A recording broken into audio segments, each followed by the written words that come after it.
Ocean Renewable Energy Rulemaking Advisory Committee meeting, February 17th, 2017, meeting number 7. Take one. Hi folks, we're going to start in just 1 minute. Thank you for your patience. Are you on, Hugh? Yes, thank you. Okay. Near and quiet. Where's the boss? I'll see if I can get both the blind and Fowler. Did you all see the cookies and the coffee, right? Okay. Thank you, Chris. You feel bad about the lack of lunch break. You want a taco? Anyway, we want a taco. So I had the best soft taco the other day, a cauliflower soft taco, meatless. What? There's vegan, some of it's unbelievable. How could this be good? Well, I was thinking the same thing. But, It was good.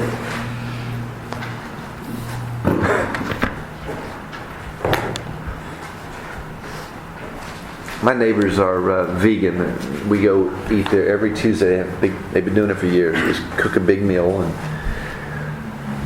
I got to tell you, Jason, how was your trip back to D.C.?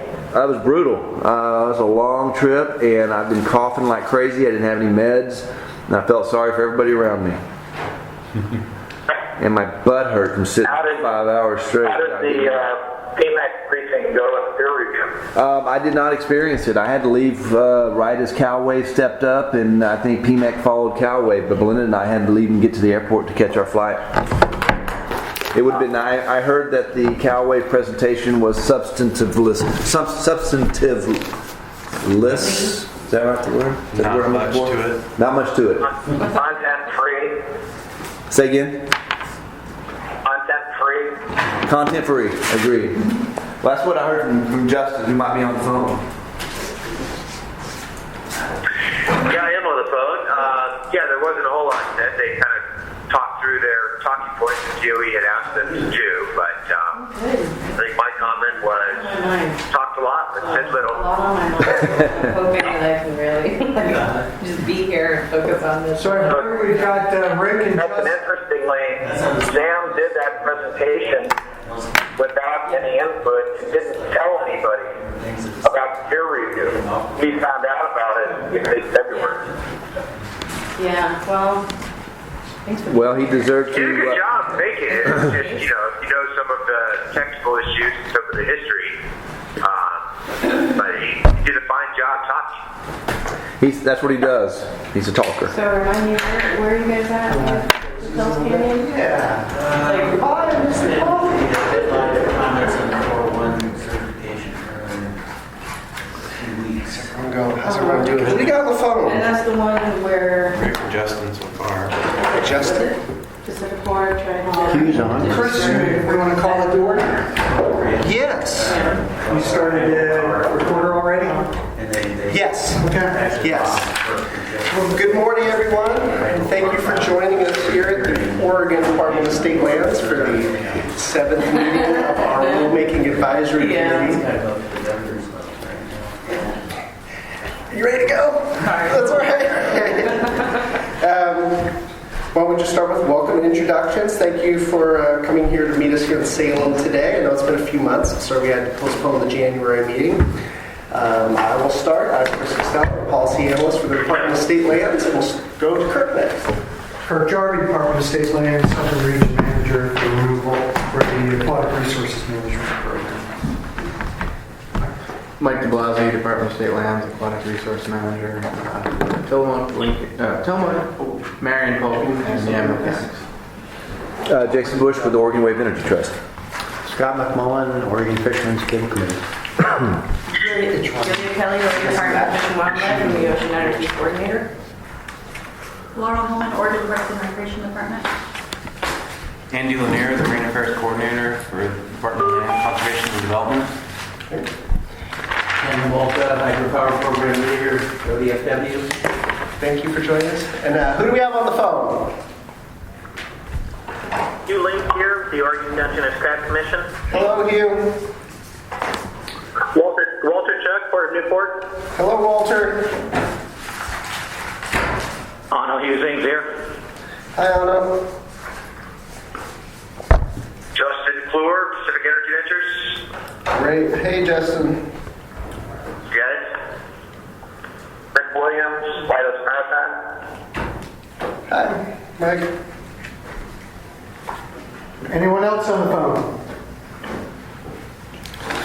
So we had Hugh, Justin. We didn't have Charlie, right? I didn't hear Charlie on the phone. No, Charlie. Charlie, please. Yeah. I didn't hear Joanne.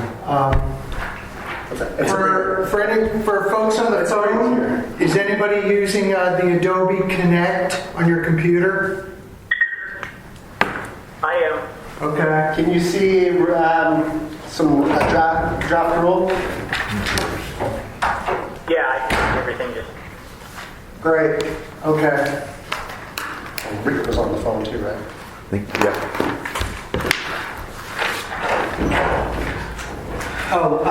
If anybody needs a Wi-Fi connection, take the DSL public Wi-Fi that you see on your computer, and here's the password up here.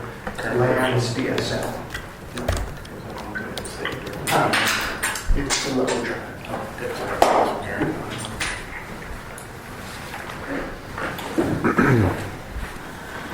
We had 10 minutes for housekeeping. I'm not sure if we have anything to really report, except that obviously we have updated drafts to discuss today. I do want to thank, well, we didn't have a meeting in January. I did get, this is Chris Costelli talking, and I'm going to talk briefly about the leasing rule. I did receive comments back from a handful of folks. I want to thank Jason from OWET, Joanne from Military Department, Delia, of course, ODFW, and Lincoln County for either providing comments and also meeting with me. I had an opportunity to meet with a couple of these folks too in the interim to discuss their comments and go through them, and tried my best to incorporate most of those into the leasing rule, which we will discuss in the second half of the meeting.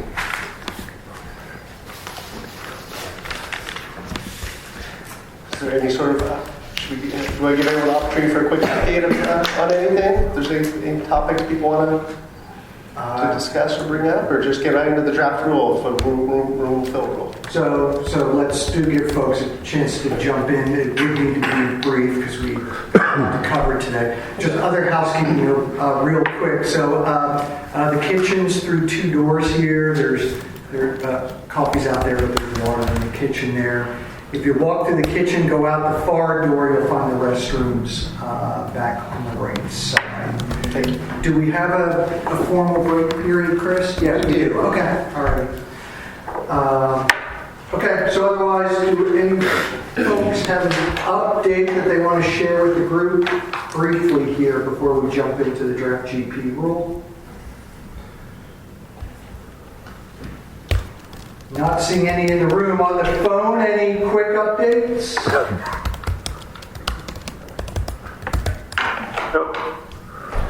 Okay, well, not hearing any, then I guess we're headed straight to the draft rule. Okay. Draft GP. I will do my best to drive here for a little bit. Would you like me to drive? Yeah, I'd like to. So I'm going to have Mike. Well, if you have to go through the wall drive, it's easier for you. I'm going to have Mike DeBlasi take the lead on this presentation. I just want to set the stage a little bit about what the expectations are for today. So we've had 2, I would say, very robust RAC meetings in the fall to go over the first draft of the what would be the general permit for certain ocean renewable energy facilities, certain being research and demonstration, really, right? Based on the input of the RAC and a little more thinking of our own accord, Mike has put together this revised draft that he'll walk through. In the interest of time, what I've asked Mike to do is really focus on the changes since the previous draft we saw, and not do a word-by-word walkthrough like we did back in the fall. So Mike's going to focus on the track changes that have occurred since then. If there is something you need to dial back to that we didn't address that was a comment of yours, we can certainly go there, but just know that Mike's going to be flipping through the proposed changes. So do you want us to get all the way through the new changes and, No. and then circle back? No, Okay. there aren't that many, so Okay. I think if we need discussion, we can just do Great. it one at a time. So by the end of the 105 minutes, is that what we have, Chris? That is, yes. Okay. So by the end of that time, maybe even a little sooner, don't want to jinx it. My hope is that we'll be at a place where I can go around the table and on the phone and take a consensus vote of folks. So what I'd be asking you to do is basically indicate if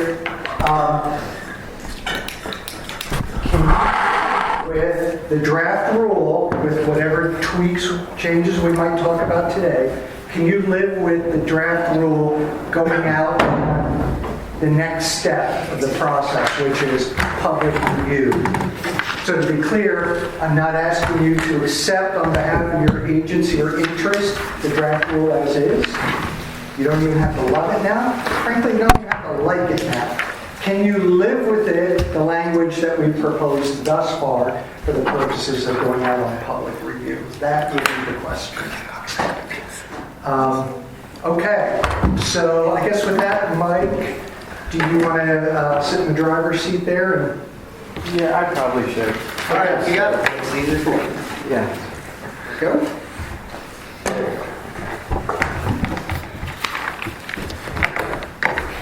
For folks on the phone, go ahead, name and affiliations, and in the room now. Joanne Manson, Oregon Military Department. Thank you, Joanne. Okay, so the first few things are kind of just with some housekeeping. I hadn't put, I just put citations at the bottom of where things were defined, but I hadn't put it within the body of the definition, so that was some of the stuff. One thing up top under purpose, we changed to say project. I think that was fairly non-controversial change. You'll notice there's the commercial operations got a full definition, and then down lower it says non-commercial operation. Based on advice from DOJ, it was decided that having a non-commercial definition could muddy the waters. It is basically, we felt that it was, you have your commercial operation definition, and it'd be a reasonable assumption that if it doesn't fall under that definition, it would be not a commercial operation. So let's stop there and see who checked in on the phone. Someone new on the phone? Yeah, it's Nick Edwards. Oh, hi Nick. Welcome, Nick. Turn the board here. So Matt DeVore, DOJ, basically said, you know what, it's kind of bad form for rulemaking to define a term and then define the opposite of that term. Where do you stop with that sort of approach? His feeling was that a reasonable person could discern a definition for non-commercial just by reading the inverse of this. So we are actually proposing now to strike non-commercial. Which would be consistent with the 140. So while this was being drafted, Nick Edwards. Yeah. I had spoken to Matt DeVore about releasing rules, and because that's actually where we started talking about non-commercial. Since we have the definition of commercial, which should we do a definition of non-commercial? And he said could, but it has to be, the mirror. It has to be the mirror opposite of it. And then if you have a reiteration of rulemaking later and it's new players, they might not know that, and they can start tweaking it and get sideways with the statute. So it's probably best not to define it. I have some comments on this issue. And I think this last part of the phrase, and has financial profit as a goal, is something that came from the legislative language, right? We don't have the ability to edit that because that was in statute. However, I have to say, I think it's a terrible wording because it leaves wide open all kinds of entities to say, well, we don't have financial profit as our goal. We're here just to demonstrate the technology. We're here just to promote the environment, whatever. I mean, there's a lot of ways you could skate around that. So we need to make sure that if something isn't going to come under commercial, then everything else is covered somewhere else. And I think that's going to be critical, that there's no escape by just saying, well, we don't have a goal of profit. OPT said their goal was just to demonstrate the technology and sell it to somebody else. That was what their business was. They didn't say their business was owning windmills or wave energy devices. So I think we have to be careful to make sure that we don't create a free pass where people are not regulated just by simply stating, well, our goal isn't profit. How are we going to enforce that? Okay. Can we put text somewhere text in this document that will maybe refine what a commercial operation is? I think we'd have to be extremely careful with that. One thing we do have coming up a little later is one of the application requirements is you must describe how it is your operation meets. I think right now it says explain how you're it says how do you meet the definition of a research or demonstration project, part of that being non-commercial. So applicants will be obligated to tell us why their project, they don't feel that does not have profit as a goal. DSL staff has the opportunity to evaluate that. It'll also go out on public review, so the public will have the opportunity to review. Yes. Specifically, it's subsection 4 under general permit specific application requirements. It says description of how the project meets the definition of demonstration of research as defined in this rule, which basically says you have to be a demonstration or a research project to do this. And I agree with Scott. The language is unfortunate, right? Profit not as a goal. Well, boy, I can play with that all day, right? But I feel like there's enough other elements in this that is narrowing that the JARD and other participants can weigh in on whether they think this is truly a demonstration / research project and not just a proverbial camel nose under the tent to do a commercial project. But I understand how the link reference to profit as a goal is problematic. But it's kind of what we got. So otherwise, yeah, it is statute. We are stuck with that language. It would take legislation to change it. So can we just make sure then in our thinking collectively that anything that is not a commercial operation still that everything that is not commercial is covered under the text otherwise? Because that's my point. Is that right. If say military department decides to put a whole field of them, they're not in it for profit. They're not a research institution, but yet they could have a significant project that doesn't fall under commercial, doesn't fall under research. So what do you do with the time? yeah, we've got to have a way to cover everything. Well, so Scott, what was the example you just? It's another state agency. So state agencies are covered because state agencies have to go through. We work with DSL all the time on all of our lands. We have to go through their review process. So state agency probably isn't the best example because they are beholden to all the Oregon state statutes. But I get you what you're trying to say. That's. But what I'm saying is, which buckets is it going to go into? the rule has to cover every possible scenario. So I kind of propose that it's either commercial, academic, or research, or anything else. You know, we have maybe a third category that covers anything not otherwise covered. We shouldn't have an opening that says, well, I don't fall under this and I don't fall under this, so I don't fall under any of it. Chris, this is Rick. Yes. Go ahead, Rick. So we already heard that council says that legislation defines commercial. And I think if we start redefining legislation and a rule, we make the rule subject to opposition, or we make the rules subject to being overturned because we're modifying the legislation in a rule, and I don't think that's the intent. I think we can meet Scott's intent elsewhere in the reviews, but I think we need to just bear with the guidance that we got for this section. I think I have an idea too, but I can wait. So, before we decide anything, is everyone okay with our recommendation of taking out non-commercial operations definition?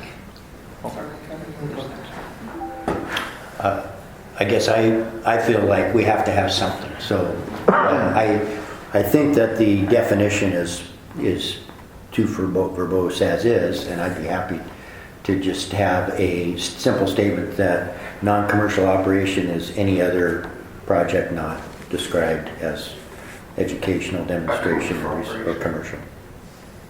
Well, we'd be writing statute then, wouldn't we? There's already a definition in statute for non-commercial. Not for commercial. No, there's just the commercial. That's why. No, there's also a definition for non-commercial in statute. There is, not as a statute. No, but so you're writing statute. That's not a rule. That's writing statute. Statute. We're working on a rule. This is defining. Do we know the wording of that definition? From the marijuana statute. Yeah. Is that what you said? Joanne we introduced it in the last draft. Can I just ask It is in a- statute. Delia, go ahead. I'm interested to hear from DSL, what you would do in a scenario, sort of something like what Scott laid out here. If somebody comes in and says, I've got a project, it's going to go longer than the 5 years, so it's not a demonstration. I'm not a research institution, so it doesn't fall there. If they try to say, if I try to say, but my project is not commercial because I don't have profit as a goal, would DSL's response be, that's the category where you fit? We have to put you under commercial because you don't fit as a demonstration or an education research? So two answers to that question. One, for longer than 5 years, they wouldn't qualify for the GP right now. That's what I'm saying. So what I'm getting at is that those definitions number 2 and number 3 help rule out what you would do with that other category. So. Correct, right. So that would be the screening. So if someone presented a project to us, we're going to run them through the definition for research. We're going to run them through the definition of demonstration.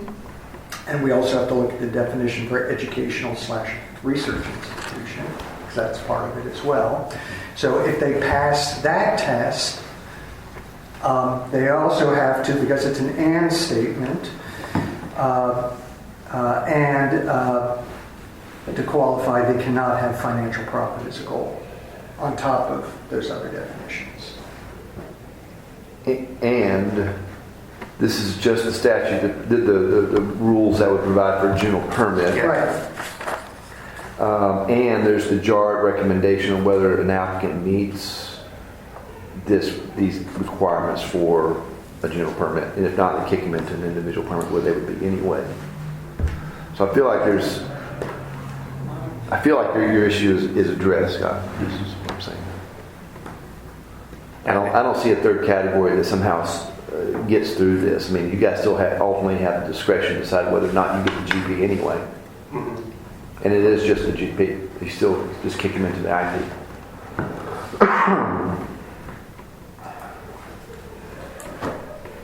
Scott, do you? No. So again, remember, we're going to ask for consensus vote at the end, so that's something I guess you'll need to be thinking about, Scott. Next time. Okay.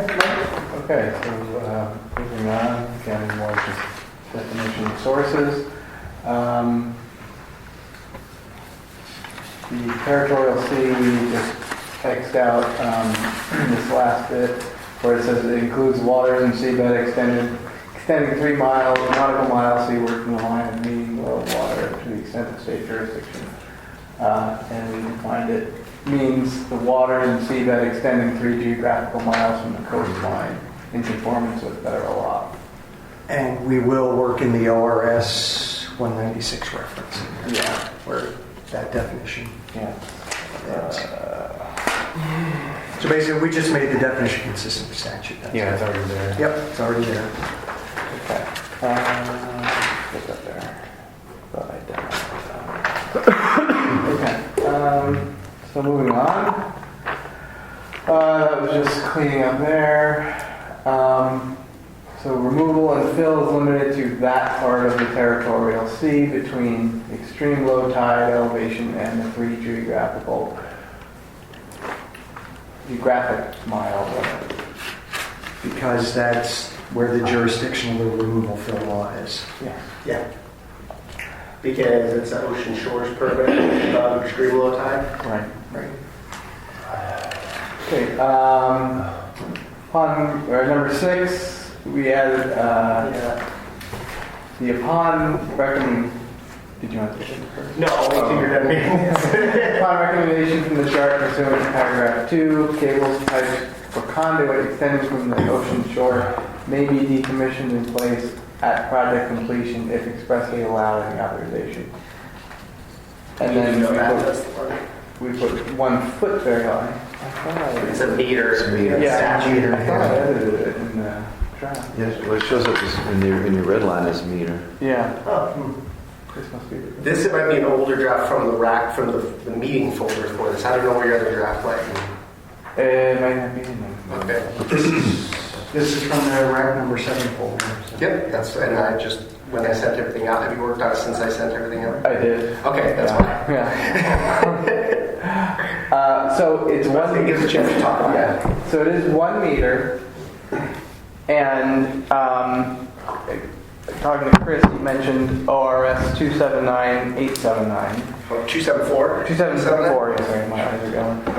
I've got a bunch of statute books. Okay, and I'll just read what it says in there. It says, an owner or operator of an ocean renewable energy facility must initiate removal of all equipment related to that facility, excluding anchors, cables, and any other equipment that lies at least 1 meter beneath submerged lands in the territorial sea within 12 months after the permanent cessation of use of that facility. So, it doesn't say that it has to be buried to 1 meter specifically, and it also says that the cables and other equipment don't have to be removed.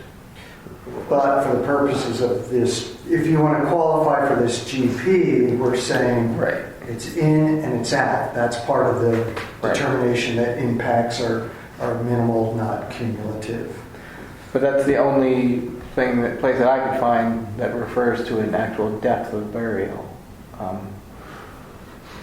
So I guess the question is, if everyone wants it specifically saying we're going to have 1 meter depth burial, assuming no actual geologic features that would prevent that.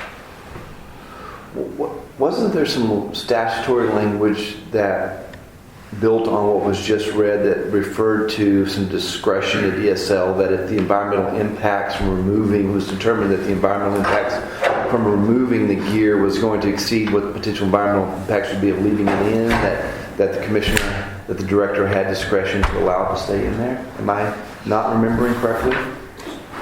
So that's kind of what we're saying in this GP is the way we've laid it out or proposed it is so the applicant's going to come forward with a research and demonstration project. In that application, it might state that because of X, Y, and Z conditions, I'm proposing that the cable going to shore stay in place after the term of the general permit.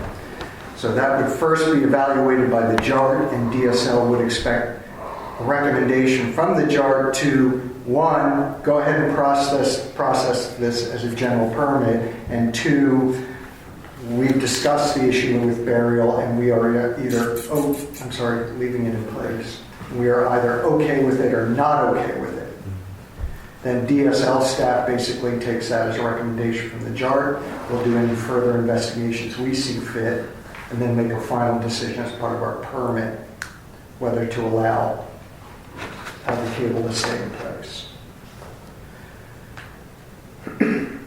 Jason, then Scott?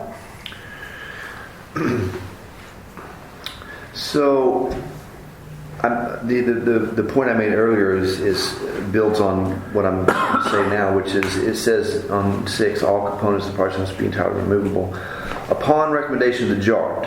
So, the part about that that I think is problematic is it's fine if early in the project we say, well, we're going to directionally drill, so it would be highly destructive to try to remove anything through the littoral zone. So the JART's like, yeah, that's fine, leave it in place, decommission in place.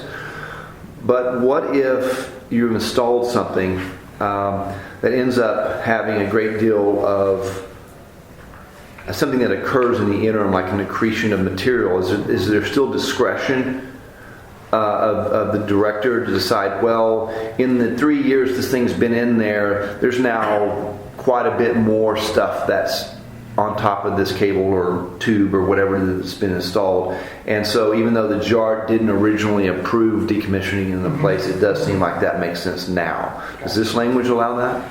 So the department always has the discretion of processing a permit modification. We can initiate that modification, or the permittee can. I would say that if a permittee came to us and said, you know what, we're thinking now it's in the best interest of the resource to let that cable lay, that would trigger a permit modification. We'd consider that a significant modification, meaning it'd go back to a public review period that I assume would include the JART members. So they'd have the opportunity to weigh in on that. So I'm just curious. I've never read any language about a significant change to any permit. So where is that addressed in the rules? Is that outside of this section? Is like you have a whole other section that says if you have an existing. Okay, where is that? I've never actually seen that. A little bit. Just a general authority. I think it's explicit. Let's see. Is it in 89 or? It's going to be in 93. Oops. I heard his answer as being yes. The flexibility I think so, too. to address that issue is there. I think so too. And if that's a major amendment, that's fine. But as long as there's some mechanism to deal with it. I don't know if Russ, you heard that as yes. I did. Yeah. Okay. Well, I guess the question would then be, in that PRP for a modification, PRP? public review process. The public review process for that modification, then is there a JART component of that? Who's final say? I mean, our final say, but I guess would you reconvene the JART to deal with that question? Yeah. I think what we do is, as part of our public review, is circulate the proposal back to the JART members. I don't know that it would require reconvening of the JART, but every JART member would have the opportunity to give us input. Yeah. Is that something that's helpful to put here or no? I don't think we need to. We have the authority to do it, to do modifications and to recirculate them. I'm not able to put my finger on it right now, Jason, so it's okay. It makes sense. There's a whole section that deals with that. I just never actually had reason to look at that, so I was curious. Okay. It's not uncommon for us to go through modification processes on general permits and individual permits, especially ones that are over multi-years because conditions change. Given how closely this will connect to our ocean shore permit once it hits the ocean shore, I like the connection to JART because then that has our involvement in it, because if you guys make a change that affects our jurisdiction, so there should be some coordination between the two beyond just putting it out for public comment. So ensure that coordination. So do you want us to build something in here that is explicit to that coordination, or? I mean, I don't know, that's all the language. Our staff's that going to says- know to do that, but The language currently says to the ocean shore, so yeah, 'cause that's. to an I don't know how to make that connection, but I'm just bringing it up.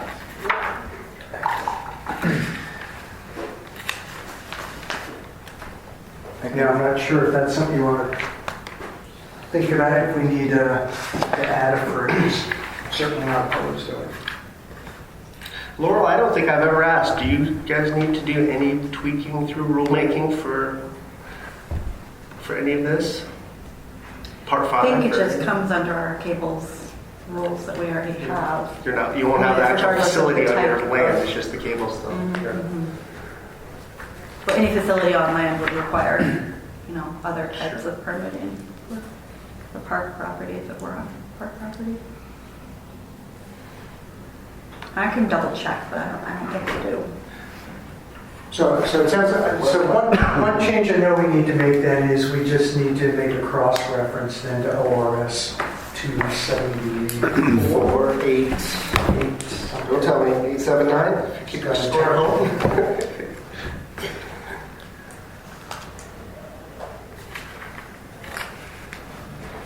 Scott? So, very much like Jason, I kind of caught this as something that's needs to be discussed. I'm very much in support of the allowing the possibility for decommissioning in place. I think it makes just good sense.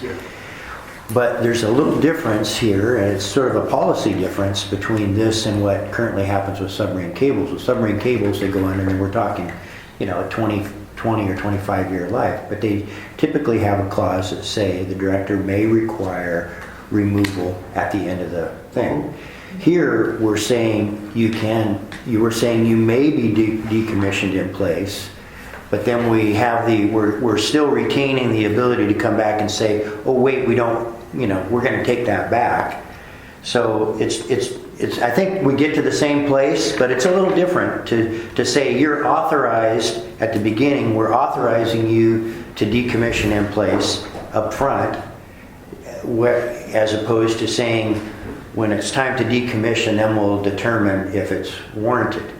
And I guess my preference would be that we do it at the end, although I admit that provides less certainty for a developer, and I believe developers should have as much certainty as possible. But a lot can happen over time. We're talking about the very near shore environment, and that's the area where the sand migration is most. So something that may be perfectly buried when it goes in, 5 years later may be fully exposed. And so I think it's important to retain the ability to say, we've decided that does have to be recovered, or to say, yeah, that's fine to leave it in place, whichever is appropriate. And it's just a question of whether we want to say up front, you may decommission in place, or to say up front, at the time of decommissioning, we will determine if it's appropriate to decommission in place or to recover or to require. Chris, this is Rick. Can I put my 10 up? Sure. You'll be right after Delia. And I don't know if Kirk has what's the same thing with regards to. Delia, is that building on Scott's comment, or should Go ahead and I? answer. What's that? Go ahead and answer. Okay, all right. So it is sort of a philosophical policy thing. You're right, Scott. So I'm more thinking of this, quite frankly, from a staff workload perspective, that up front we set the expectation with the best available information about what the fate of that cable is going to be. Then if there is something that requires us to go a different direction with that cable, that's the point at which we'd issue a process of permit modification. Because it seems, so my hope would be that deciding up front, at least 8 times out of 10 we get it right, and that was the best call for the resource in the cable. And for those 2 times out of 10 we do a permit mod, rather than take on the additional workload of having to evaluate every project at the end of its life and make the call then. But That kind of gets into a regulatory double dip for us. Well, with submarine cables, you give the owners of the project an expectation that they're going to have to recover. And then at the end you can say, but we've looked at it at this point, it's fully buried, the recent inspections say it's buried, we'll give you a pass on that because it would be more disturbance to recover than it would be to abandon the place. Don't we start with the assumption, given the statutory language, don't we start with the assumption that the material has to come out? Yeah. And So that's where you start, unless you get this recommendation where it's buried more than the meter, but by the time we actually get around to the process, there's been enough, for whatever reason, the debris is moved and it's exposed less than the meter, in which case you got to pull it out, going back to the original statutory standard. How would DSL, if JART made the recommendation, we're going to bury this thing 3 meters, so JART says, okay, well, we recommend you leave it in place. 4 years later, we're pulling it out, we're leaving, except that now it's only 3 feet deep for whatever reason. What mechanism does DSL have to say we're going to change our original position and require you to take it out, thus incurring costs that the developer did not originally anticipate? And how would that have been considered in the decommissioning cost? That's a free-flow thought there. I apologize if that was bouncing around. But Under the you get where I was decommissioning going with that. statutes, they're supposed to provide an updated cost estimate annually, Right, on right. January 31st. So Right. perhaps they should be taking a quick look at the substrate to see if it's Get a continues to be measure of how buried. deep your thing's buried each year. Like, it looks like it's approaching the 1 meter, then they should at least be prepared for that. They might need to up their bond or decommissioning requirements. This might be a little in-depth for a GP, which is probably going to be for a demonstration project or research project. Is that right? Yeah. And we do have some, not redundancies, but we have a couple different programs. We have some other ways of addressing this as well through the leasing mechanism in particular. But So why don't we go to Delia and then go on To to Rick. Rick and then see where this conversation is. Okay. I have a suggestion on this and then a question that I'm going to fit in while I have the talking stick. So on number 6, I wonder if we could just include in here at the very end of the subsection that says that at project completion, if expressly allowed in the authorization, could it say if compliant with ORS 274.879 and expressly allowed in the authorization? That way there's a reference in here to direct a developer to go figure out, oh, what's that statute? Yes. Oh, that's how I need to start thinking about a meter burial depth. Should we add that in? Yes, we are going to add that cross-reference to Okay. 274, yada, yada, yada. Okay. Is this a working draft? So Mike, can we actually do that live here? Or? Yeah. Okay.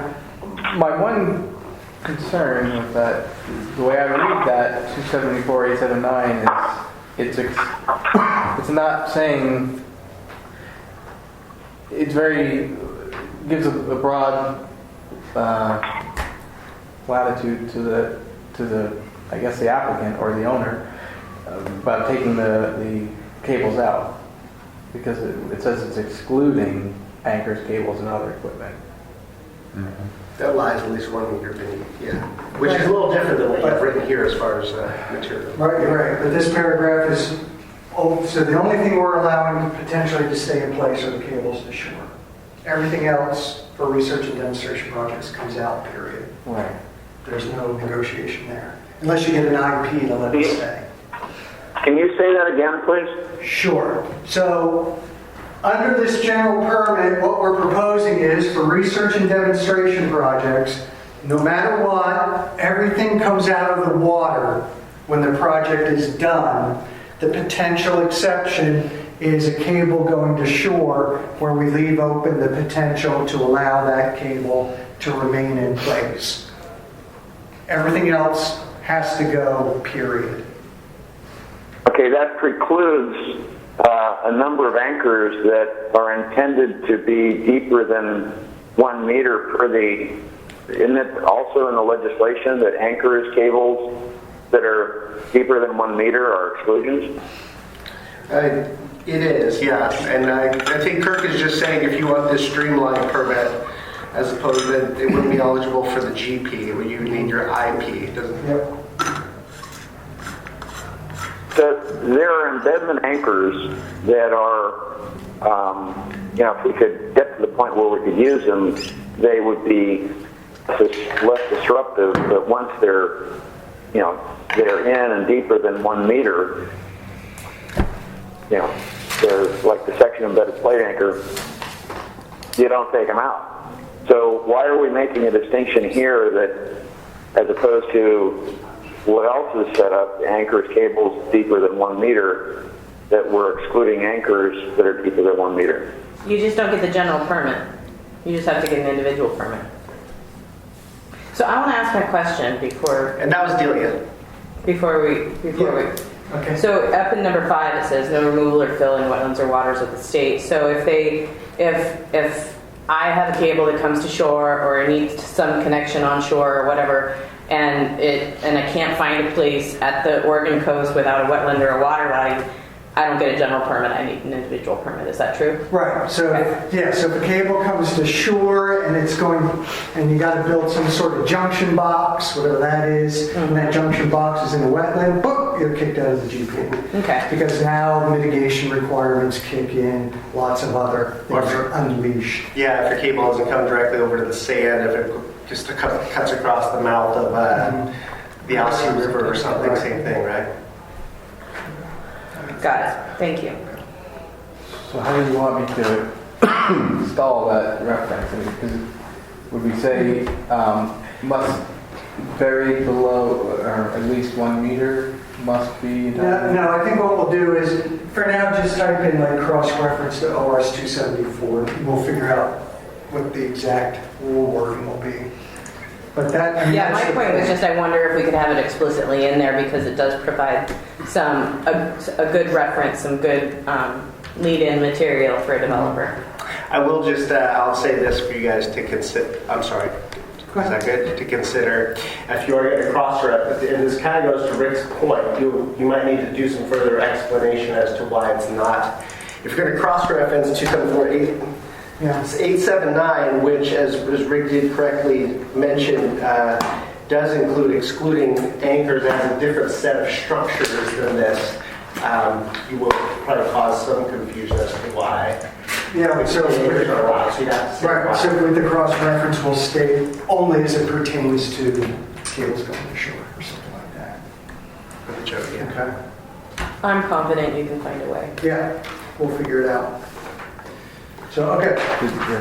Did his comment? So back to Rick. Thank you. So we're talking about a GP for a demonstration. Yeah. And part of the thing that ocean engineers and project managers and systems engineers do are risk management. And the cables and anchors are deeper than 1 meter. And you structure your risk management appropriately that upon completion, the intention is they're below 1 meter and they are decommissioned in place. Now, if they're not 1 meter, then that's non-compliant and you have to deal with it. So that opens it up. But if it is compliant, then having the decision at the end breaks your risk management and is an unknown. You write the permit in accordance with the rules, and provided it complies when it's time to decommission in place, it shouldn't be subject to we changed our mind. And that's my concern with some of the discussions I've heard, and I'm not sure where DSL is with it at this point, but from a standpoint of industry, you make a plan, and if the plan is still compliant, there ought to be regulatory certainty that someone's not going to change their mind. So I think that's true up to a point, but in the regulatory program, It does acknowledge that there are potential changes in the environment which that project's located. And if there are changes in the environment that would have caused us to have established a different permit condition, we do have the authority to go back and revisit the permit to make sure that the resources are adequately protected. Well, that's fair, but it sounds like that's a very judicious and thoughtful decision as opposed to we just changed our mind. It's DSL who's in that driver's seat, right? Right, yes. And so those sort of unilateral changes to someone's permit, we do not take lightly. Okay. Oh, one that means And that too. Okay, so I was going to move down.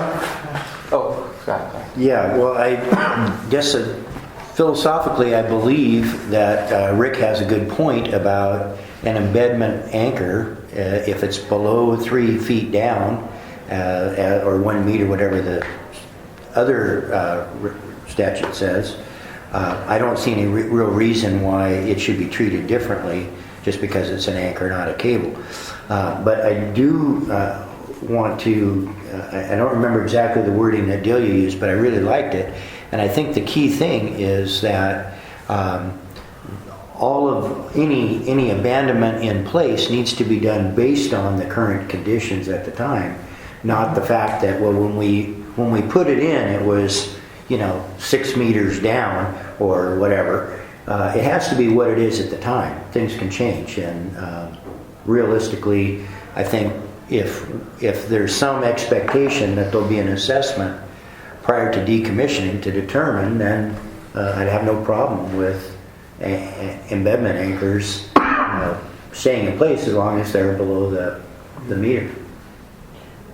At the risk of setting a precedent, I agree with Scott.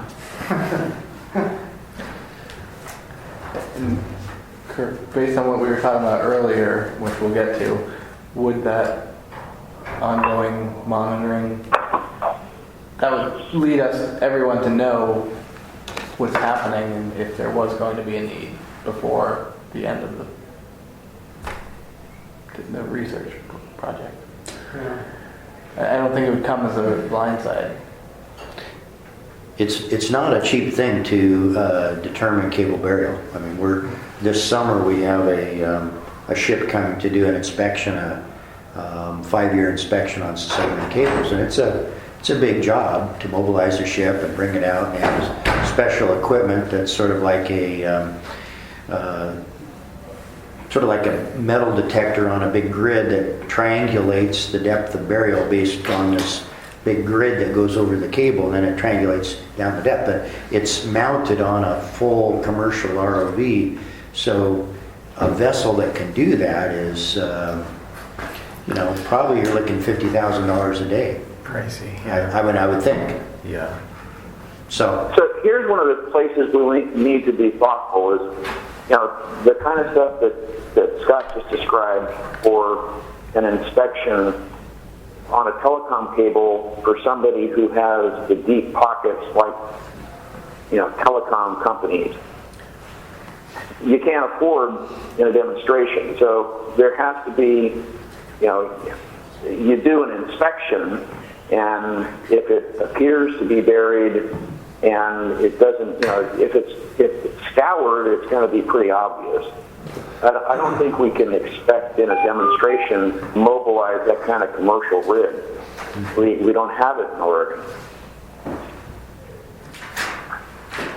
Let me check in. Did someone join the conference call?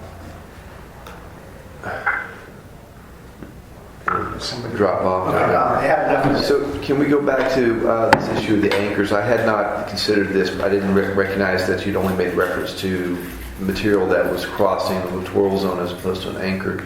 I think there's something to this. I mean, I'm not an anchor expert, but I certainly know that folks have talked about the benefits of using embedment anchors that sort of disappear at the end of the day, as opposed to big clumps or giant concrete blocks on the bottom of the ocean. So we sort of want to incentivize technologies that minimize impacts of fishing gear and leave debris on the bottom of the ocean, etc. So I'd like you to consider accommodating the anchor issue if you can. It seems to make sense. I don't have any experience with cost of anchors, but is it reasonable to assume in a demonstration project that they would use embedment anchors versus some other kind of technology? I'll defer to Rick on that. Well, one of the research purposes, actually, OWIT funded a study of embedment anchor that Bittner Shen and I did, and one of the research projects might be to evaluate embedment anchors as part of the demonstration. So yes, the design that we did for OWIT could be accomplished with one of our typically competent fish boat captains, one of the bigger distant fleet boats that was not out fishing.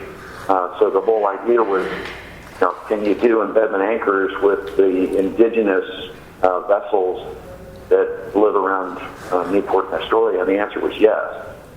So I think it's quite reasonable that we would proceed with a project under the research area that would include embedment anchors. So we've got, just to state, it sounds like we've got 2 points of discussion or questions on the table. One is, should the general permit allow embedment anchors, which I still need to understand better? Should we allow those to stay in place potentially? And then 2, back to cables. Do we specify up front whether the cable stays or goes at the end? Or do we up front assume it comes out and let the permittee make a pitch for leaving it in place at the end of the project? Well, I could say in some cases you would preclude the research project if they had to budget removal of a directionally drilled cable and a buried cable. It would be, we're just not going to be able to afford to do it in Oregon at the National Wave Energy Test Center or NEST. I mean, it sounds like there's some aspects that the JARC can weigh in on initially. Other parts you can't determine until you're toward the end of the life of the project. If you're directionally drilling a cable, you're directionally drilling a cable and it's not coming out. I mean, it's almost physically impossible to take it out. So that's something the JARC could obviously weigh in on. An embedment anchor that is initially installed at 3 meters that because of scouring is now partially exposed. Now that's something that I think you have to be able to address at that moment. Yeah, it's no longer compliant at that point.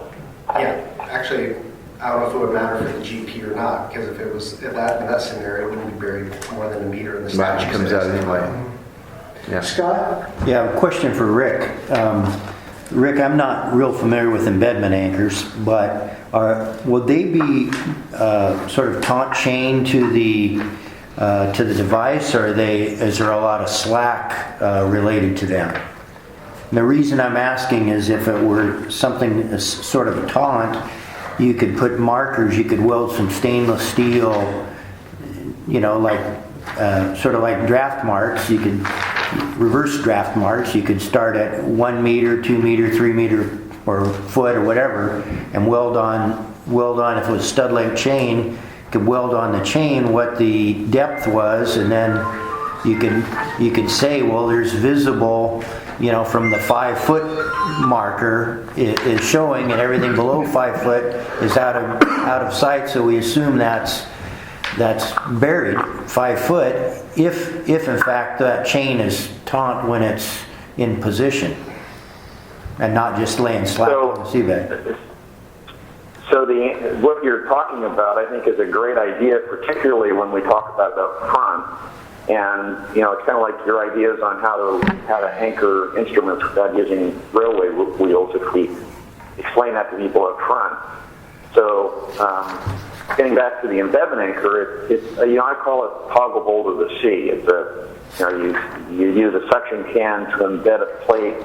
You pull on the chain, and that that takes the plate flat, and then that's what the holding, the vertical holding reaction is based on. And by discussing this like we are, to say, hey, when you need to provide an indication of the burial at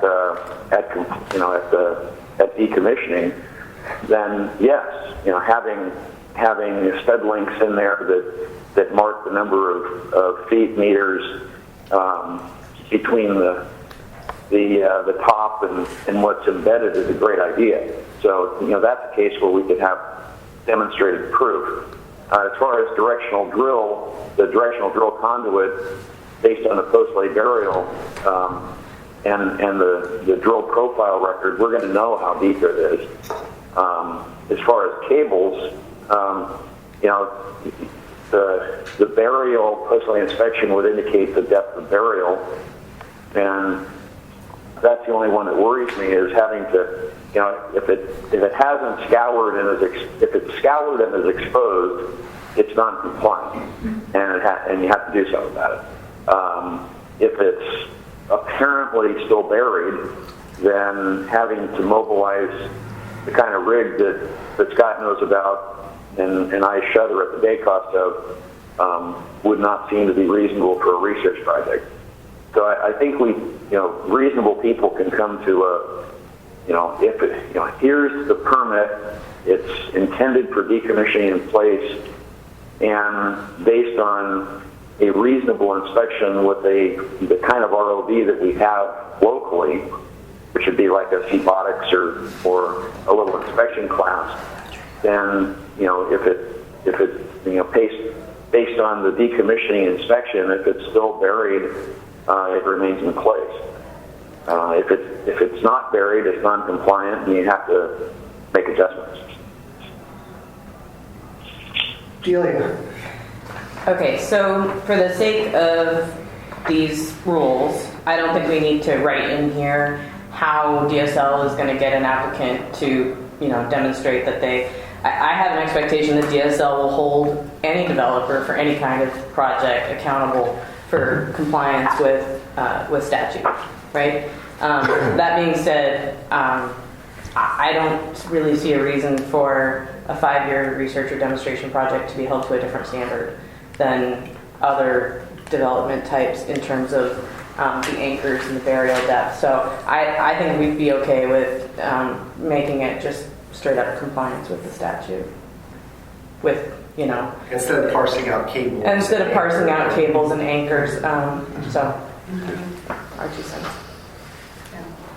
So then, mix where it actually says cables by conduit. I didn't understand that. Take out of the language where it says cables, pipes, or conduit, just say Consistent with the Once ORS. pursuant to ORS. Yeah, just say consistent with the ORS. And expressly allowed in the authorization, I think, should stay too. Yeah. Sure. So all the other stuff goes, Yeah. just the cross-reference to ORS, straight up. That's how I feel about it. Okay. I agree. I agree. Scott? Well, just follow up on this thread. It seems like, when I talk about a cable ship doing an inspection, it's trying to inspect an active live cable that's got power and communication, everything in it. We're talking about an anchor, and we're talking about a decommissioned cable that may be removed.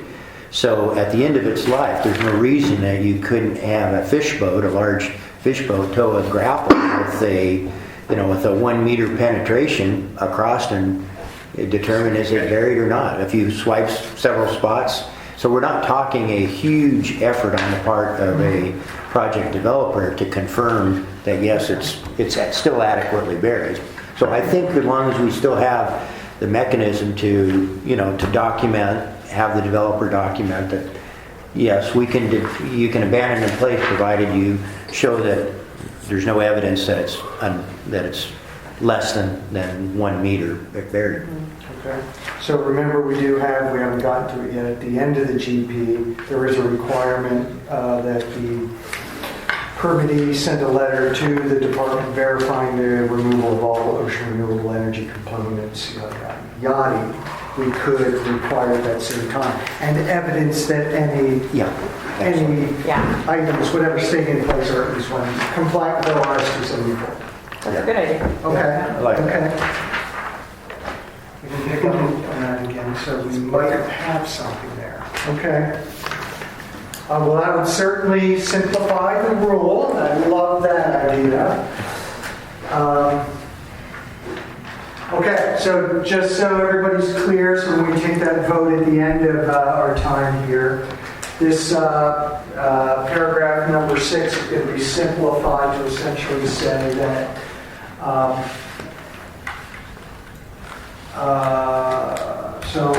only those, something like only those components compliant with ORS 274 point yada yada yada may remain in place at project completion. Did you say devices? And you'll keep the expressly allowed in the authorization. Components. And is expressly allowed in the authorization. And it's still upon recommendation from the JART, right? So JART would have a chance to look at it too. I'm just saying that for you. It's kind of weird. It's keyboard, isn't it? Yeah, I can wear out a little bit. Is the keyboard not? I don't know. I'll just make a note of it here then. Is it not working?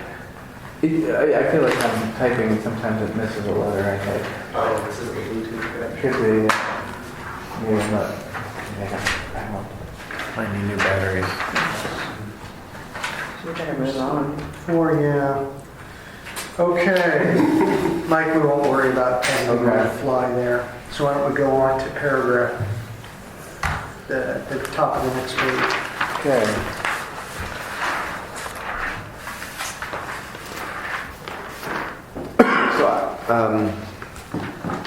This is probably fine, but it's certainly awkward. But you're saying general permit requirements, so the applicant must provide the following in an application, including item number 3 there that says a completed resource and effects evaluation pursuant to C plan.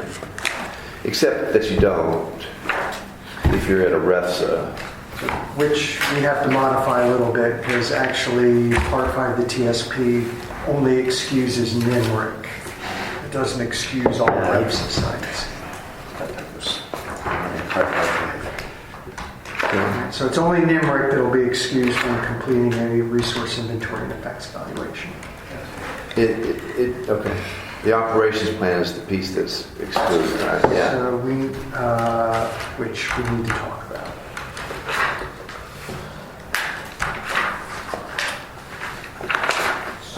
So can we talk about the operations plan for a second? Because that's a point of confusion I have. Sure. So right now,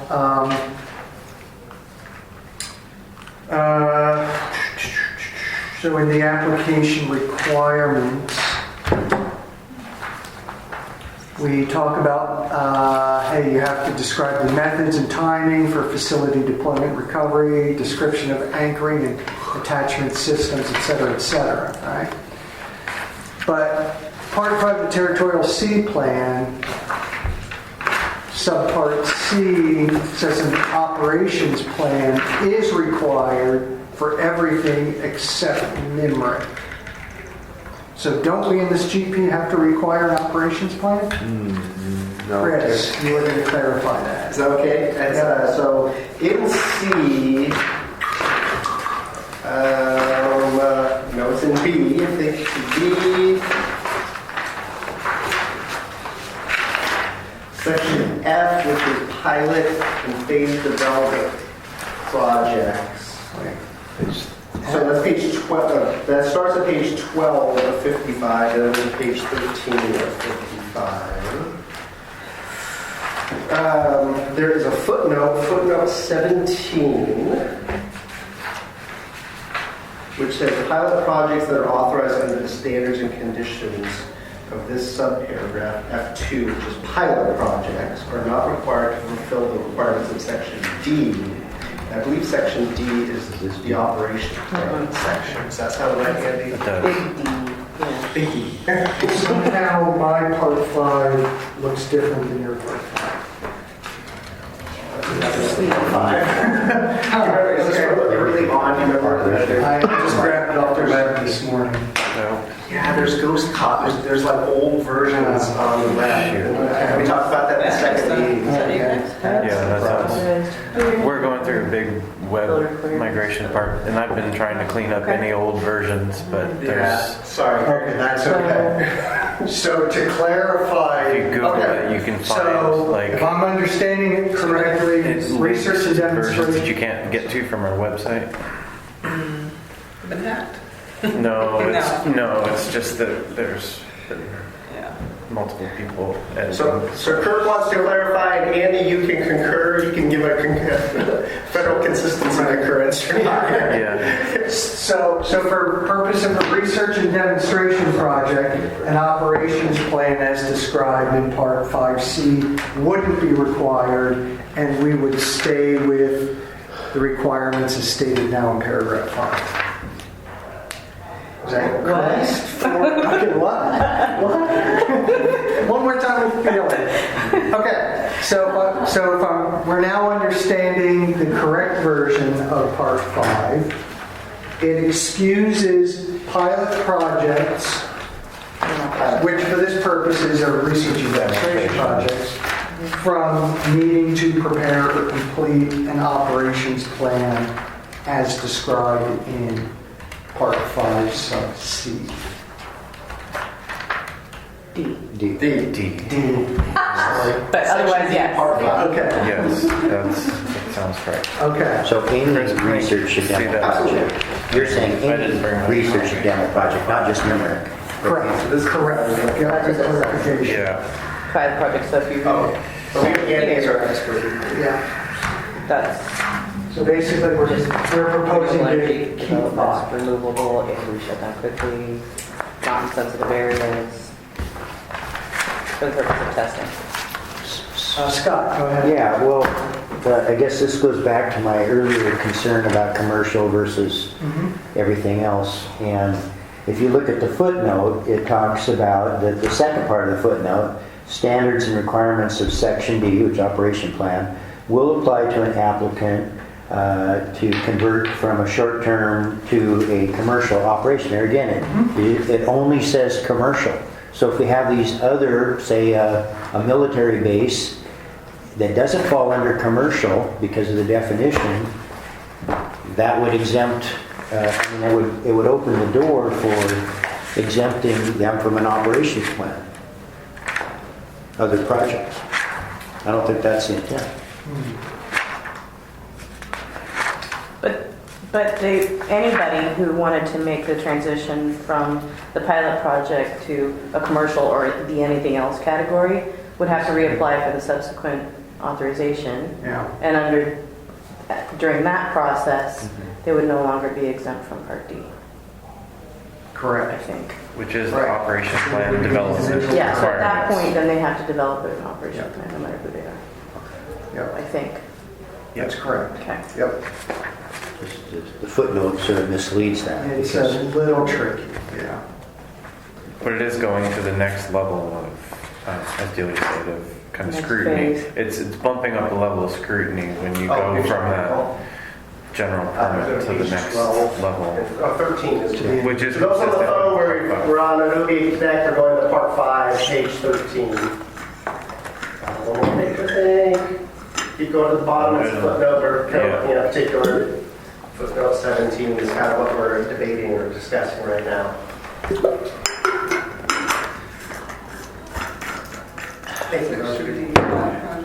And the intent was, again, to reward and promote the pilot demonstration project approach before somebody goes into the next commercial.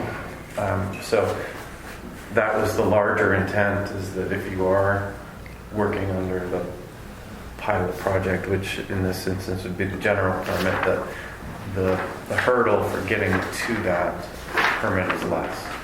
with no operations plan initially. Yeah, But not to circumvent this. but not to circumvent the larger, yeah. I just want to make sure that that applied to everybody, not just a commercial quote-unquote Right, operation. everybody. Yeah, because regardless of what this says, that's DSOs.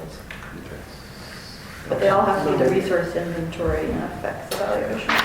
Except Except for Except for NIM, which is just the North Energy Test Site location.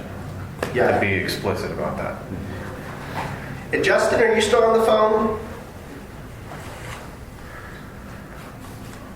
Anybody? He dropped off. I was going to ask him actually the status of that too. I think that's up for a renewal authorization from DSL. So I know we've been in contact with him. So So are we done with 3? I think we're done with 3. That's going to be changed just to say projects located in basically Nimmer, except for Nimmer. And we're going to keep Nets. We're going to keep 5 then. Wait, I'm confused. I thought you said that edit was incorrect, so I was thinking you were going to remove it. That's And inventory and evaluation is not required for anything in a REFSA? That's incorrect. That's incorrect, and we're going to fix that. We're going to say that resource inventory effects evaluation is not required for NIMRAC. Nimmer. Okay. Mobile Ocean Test Berth. Yeah. Yeah, right. Okay. Now, on this one, we're saying, we're going to keep it as is. okay. So for number 6 then, so we deleted the between devices based on our understanding from our last discussion that burial and then unburial of anything that connects devices, between devices, would be too disruptive, potentially too disruptive. So basically, we're saying that part for the territorial sea plan has to be adhered to for the cables going ashore.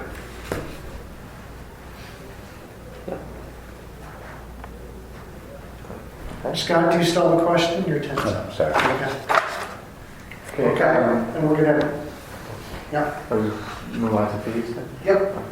So we were originally having a discussion about the fees and how we were going to address that, but we have this new electronic permitting process that pretty much makes it very easy and smooth for annual billing, so we would just follow that like we do for other permits. Yeah. The proposal had been we were just going to charge people up front all 5 years, no matter how long they wanted to stay in the water, just to avoid administrative costs on our part. We fixed that internally, so we'll just bill annually, and it's now really easy. Okay. I think, I don't know, My question is on authorized activities. Mine was on 6. It says to the shore. For consistency, should it say to the ocean shore? So Yes. not to include. Thank you. Because then it says onshore terminus of pipes, cables, or other, I'm assuming there needs to be an or, other conduit must be clearly identified. Is this where we could put you said you were going to find a spot to put a reference to the ocean shore permit? Is that a spot that might make sense? You could say onshore terminus of pipes, cables, or other conduits must be clearly identified. And ocean shore authorized by an ocean shore permit or something? I don't know. Okay. We can do that. I don't know if that's the right place, but remember at the last meeting or the meeting before that? Yeah, about where- we were, that last thing was all about proprietary the leasing rules, and I did put the purpose and applicability. I noted that you obviously need to get all your other applicable authorizations, such as an ocean shores permit. So, and the leasing rule is either. I think there's some comments missing too. Oh, We'll do a copy edit of this before it goes out to public. Should we go down to authorized activities, Mike? Okay, so we were trying to make sure we have an explanation of what 53 acres means from the bottom to the surface. The way we've envisioned it, it's a flat 53 acre square-ish on the bottom, and it would just vertically extend to the surface. And if there were any wow or wiggle by devices at the surface, they would have to remain within that 53-acre box, not column. It wouldn't be that they would be allowed to extend beyond that. So whatever. To be eligible for the general permit. To be eligible. And so any design would have to accommodate or account for any movement at the surface. So there's a So basically, we were trying to capture, I think, an idea that Rick had come forward with. I'm not sure that we exactly got it right, though, so would love to hear more. Do I understand what you're trying to say? Is capture The discussion you're talking about is called the watch circle, assuming that it's a floating object. And the watch circle, which is the surface expression, has to stay within the permitted area, which is quite reasonable. Scott, That's good. does that make sense to you as well? It does. Yeah. But Jason, you were... And Delia has her hand up. Go ahead. I was just trying to explain it. I think it's clear what he's trying to say. Okay. My question had to do with the edit where you removed that it doesn't include the cables. So without that in there now, it could be inferred that the 53 acres is supposed to include the cable, which it really can't. Right. So, can we fix that? Oh, okay. I see what you're saying. Yes. So you remove that, right Yeah, there. we should have, Okay. So excluding cables to Right. Right. So and I part of me kind of feels like maybe this isn't the right place because this is the authorized activities section, and the activities being authorized may include a cable. We've already said that they may include a cable. Mm-hmm. So maybe it should say the authorized activities may include cable per whatever section it's in, but that will not be part of the 53 acres. Yeah. You know. So the 53 acre limit is for just the site as you described, but that's not what the text currently says. Yeah. Yeah, we're a little bit constrained just because of the way our templates for creating general permits has this authorized activities section that's kind of in the wrong place, Okay. and it's slightly misnamed because what all this section ever does for any general permit is establish either the limit on the footprint or the limit on the number of cubic yards for the project. That's all it's ever intended to do. But I think in most cases it would include the entire footprint, right? Mm-hmm. Whereas here Yeah. you're specifically saying it's going to include this part of the footprint, but not the other part because we don't know how much to approximate for that. Right. So we will make it clear that when you're making that 53 acre measurement, you don't have to calculate the cable being short part. Okay. Then to Joanne. So, go ahead, Jason. I just want to make sure we're on the same page here. So essentially what you're saying is if you were to insert a statement following that comma right there, exceed 53 acres per project, not including any cables, That's what I was going to say. Right. Is that what you're saying? Sort of. I mean, because I would actually suggest that you say cables may be allowed. You know, because it's the authorized activities section. It's discussing what's going to be I see what you're authorized, saying. I see what you're and saying. we've already determined a cable may be part of. Yeah. Yeah. But then you're trying to so my comment is you're trying to delineate the area, as Kirk is saying. So I would put a period right after the 53 acres per project, because then after that you're measuring cubage, not area, and just say not to include this area. You know, the area does not include cables, anchors, and such, and leave it at that. Because that's what you're describing here is the area of the activity. So I guess understand your my thought is that yeah. kind of makes it sound then like cables aren't allowed. yeah, no, it just And I don't want- it just says that cables are not included in the 53 acres is what it says because it's associated with that sentence. So You can make a new sentence. you could say the cable, the authorized cable area is not You could do counted that. against Sure. 53 acres or Grammatically something. correct, yeah, you could do that, a new sentence. So we'll fix that. Okay. But the cubage thing is not helpful. It is confusing because we talk about a two-dimensional thing, and then we start suddenly talking about a column, which is a three-dimensional thing. Could you? So we'll fix that. I think it's important to keep the concept of the three-dimensional nature of a project that's in the ocean. Yeah. Because that's been a confusion between fishing industry and developers in the past. But there's a different language than the way you have it structured here from 140. So maybe, Chris, I don't remember how you described it in 140. The but authorized use area or the first right to? I think it's in the authorized use area that talks about It says it's the maximum on, area in, and above, or state whatever. of land in or over which the department will allow a person to construct or operate an ocean renewable energy facility under the terms and conditions of a temporary use authorization for ocean renewable energy facility lease. Included within the authorized area are, and then he goes on. Yeah. So So that was maybe- meant to, the on, in, or over, which actually was already in the rule, I didn't add that, was Yeah. meant to cover that whole, the maximum extent of the footprint in the water column, which was a concern that came up at the last. So you can Yeah. reference the definition. So maybe instead of the column language, you could put in the on, in, and above language. And the maximum area thing. Or just reference that definition. Type. So you don't have to write all that. Yeah, Captain, I had a proposed edit, and instead of using measured, I wanted to apply applied as a vertical column, so that it had the sense that it's just a vertical column from the seabed to the sea surface of the area. So it's not really a measurement, it would be applied as a vertical column. That makes sense.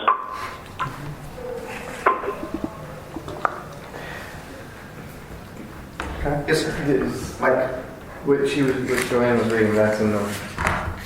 That's a definition, In the world of submarine operations, this is known as water space management, where you've got, from the seafloor to the seafloor, sea surface, the volume is, the column is what's controlled. So I guess if you had, so if we got a device like this, right? Somebody else can probably drop so much better than me. It's the anchor, and then there's a device up here doing whatever it has to say. It's a wave energy buoy. And it can float this way and this way, right? A certain distance. That's what Scott was talking about, a watch circle. And I think I tried to cover this in the Division 140 rules. Obviously, we have the anchor at the bottom. Its vertical footprint is less than the watch circle. So all of our authorized use areas we're trying to make sure are covered would be the maximum extent that this thing can move this way and this way. So the authorized use area would be not this, but that goes to your vertical water column. Okay. Okay. I don't know if that helped at all. Maybe everyone was already on that page, but. And so if it's one circle, that circle cannot be more than 53 acres. Yeah. Okay. It's very possible there's multiple anchors, so Yeah. they still are fitting in this column. Yeah, you're absolutely right. That could be another design, as we've seen. Where it could, I don't know if I need to draw it, but where the anchors, there's 3 anchors. This thing's tethered to. And maybe it doesn't move that much, but then you have the anchors out here. Right. And that's That becomes the column. Yeah, Right. either way. Right. 53 acres is the limit. Or the expression on the bottom is large and there's virtually no surface expression, but you still would go up from the. and we'll try to be consistent with Yep. both rules. Personnel, Mike and I will then craft it in a way that it is consistent between. Okay. Mike, go ahead. So we have authorized facilities, and we nixed out, including cable pipes or conduit extending to shore, must be entirely removed within 5 years of the obligation. And I believe that's because the opportunity for remaining in place. So we're going to have to tweak that now based on our previous discussion, right? I think it's going to need to say something like, authorized facilities must be entirely removed within 5 years, except for those components otherwise allowed to remain in place pursuant to ORS 274. So, is there a reason why you have to have this in two different places? Isn't that more or less redundant language? So this is, remember that these are the conditions how they're going to get printed in the permit.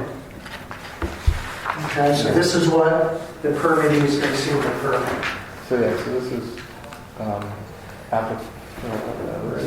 eligibility, right?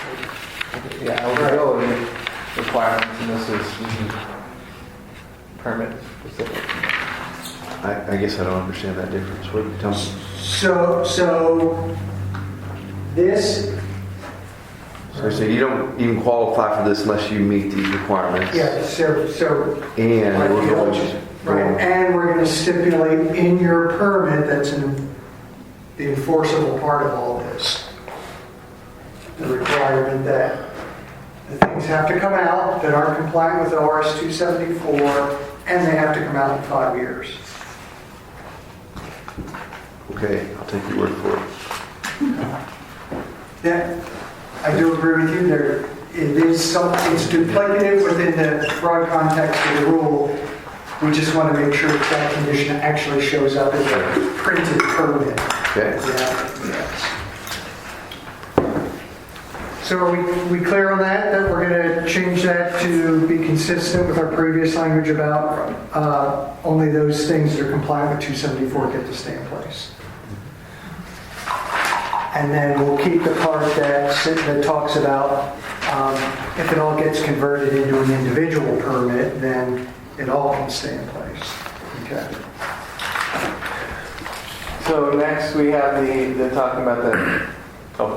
Just a quick question, and this is not something we have to work out, but as I think about the rule,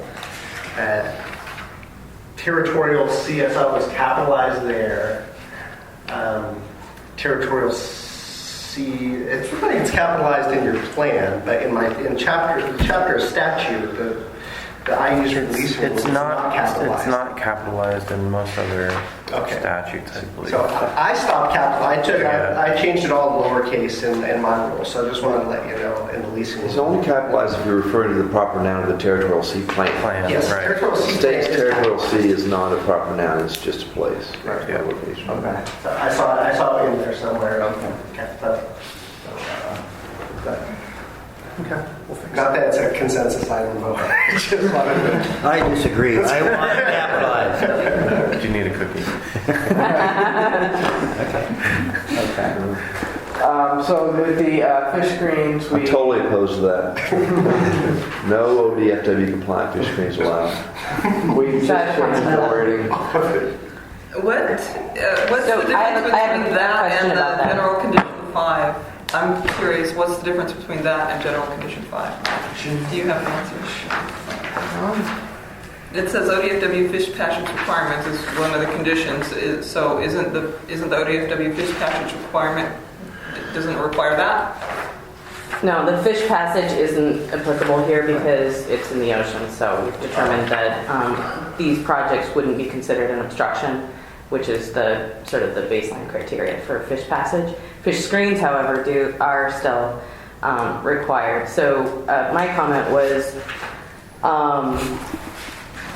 we don't really have a problem with the ODFW compliance, but our initial suggestion we would prefer, only because what we were suggesting was borrowing language from existing hydroelectric rules. And we prefer that only because the rules already exist, the language already exists, and it's working well for traditional hydro. So There's nothing wrong with ODFW compliant, but the other language that we had suggested in our initial comments, I think, would be our preference, just because it's consistent with other So schools. that's back to your October email? Yeah, Is that it? Okay. all right. well, and I thought I had the actual language with me today, and I guess I don't. It was something like as required by state fish and wildlife. Yeah, okay. All right. So, but it's in there. It's in the comments Okay. that we originally had. So is there You a... want to go back to you, go back to a certain page? Yes, my question on this was, it raised the question when I went to 3, then it raised the question of 1A, what's the difference in those two, and what is the statute or reference for that? What is the rule or statute or reference for these two things? The ODFW fish passage, which I guess Delia said isn't really applicable here, so then why should we have it here? Well, it says except. I'm not sure. where It says all of these Version conditions 3. apply except that one. So that's, Except. yeah. So all, Right. Applies to except. So none of so these these are apply. So why are exceptions. we, I don't understand. because they're trying to get all of the procedures, conditions Those set are forth listed in as sort of de OAR. facto requirements, and we're calling them out as exclusion. I see, and these are exceptions. Okay, okay. And then this 3 is a requirement based on what? Based on what rule or You don't want fish going, getting sucked into No, I it, get but that. I totally get that. But I just, where's the I don't have it guidance handy. for that? I don't have it handy. It's in my original Okay. comments, but Okay. I answered the I would question. reference the guidance. So if you want to circle back to that discussion, that was last year. But Yeah, no, I just want to make sure that we have a guidance reference in here like we do for other things, that's all. do you think it should link to that statute or rule, whatever it is? I think there should just be a reference for that rule. Yeah, I'm That's all. asking Yeah, whether yeah. you think it should be explicitly in here. Yeah, just a Okay. reference, yeah. That's not a bad idea. Yeah, I agree. Is that a statutory or rule reference? I can't remember. I'll Yeah, get that it to you. would make, Okay. that's just convenience for somebody reading and they Yeah, can write so the they can language go and see, well, what are the requirements? Reading I the don't know. statute. It's right there. Do you have to have the reference handy? It's Okay. I think Ken can get you the statute. Got it? Okay. We'll cross-reference the rate statute. exceptions. Okey doke. Okay, finally, under required notifications, letters verifying the removal of all ocean and renewable energy facility components, excluding cables, pipes, conduit, extending to the ocean shore, that are expressly allowed by the authorization to be decommissioned in place. So we gotta fix that now. So it'll be excluding, And it'll just be excluding components. Decommissioned in place pursuant Thank to you. ORS. Okay with all this? Yeah. Shadow. Right, maybe. Decommissioned in place pursuant to, yeah, got it. And you wouldn't need that, you wouldn't use a parens there. I think I'd just use a comma. Okay. There's no close on the friends anyway. 270. Well, that's what caught my eye. Then I realized why use a parens. You just use a comma. Okay. or are we going to add something here about verification of burial? So, right, and great, thank you, Scott. I forgot. So the letter's additionally going to, There's really 2 letters. One, this letter is after the fact, saying it's been done. Right. We really need a letter saying what isn't going to be done is not going to be done because here's the verification that shows that it's not necessary, that it complies with ORS, whatever it was. 274. 879.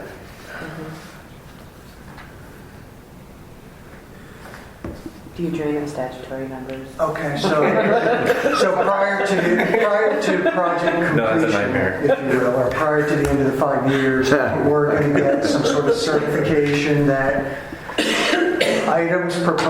components proposed to stay in place are compliant with 274.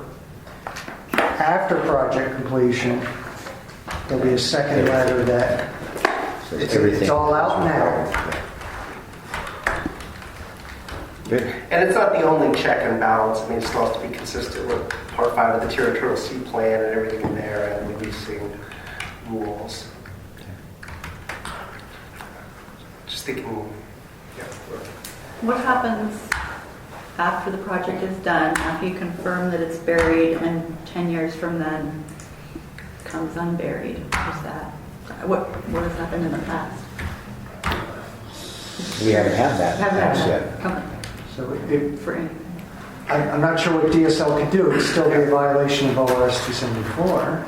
I suppose we would go back and amend these rules if that becomes an issue and a problem. It'd be hard That's what we would have to do.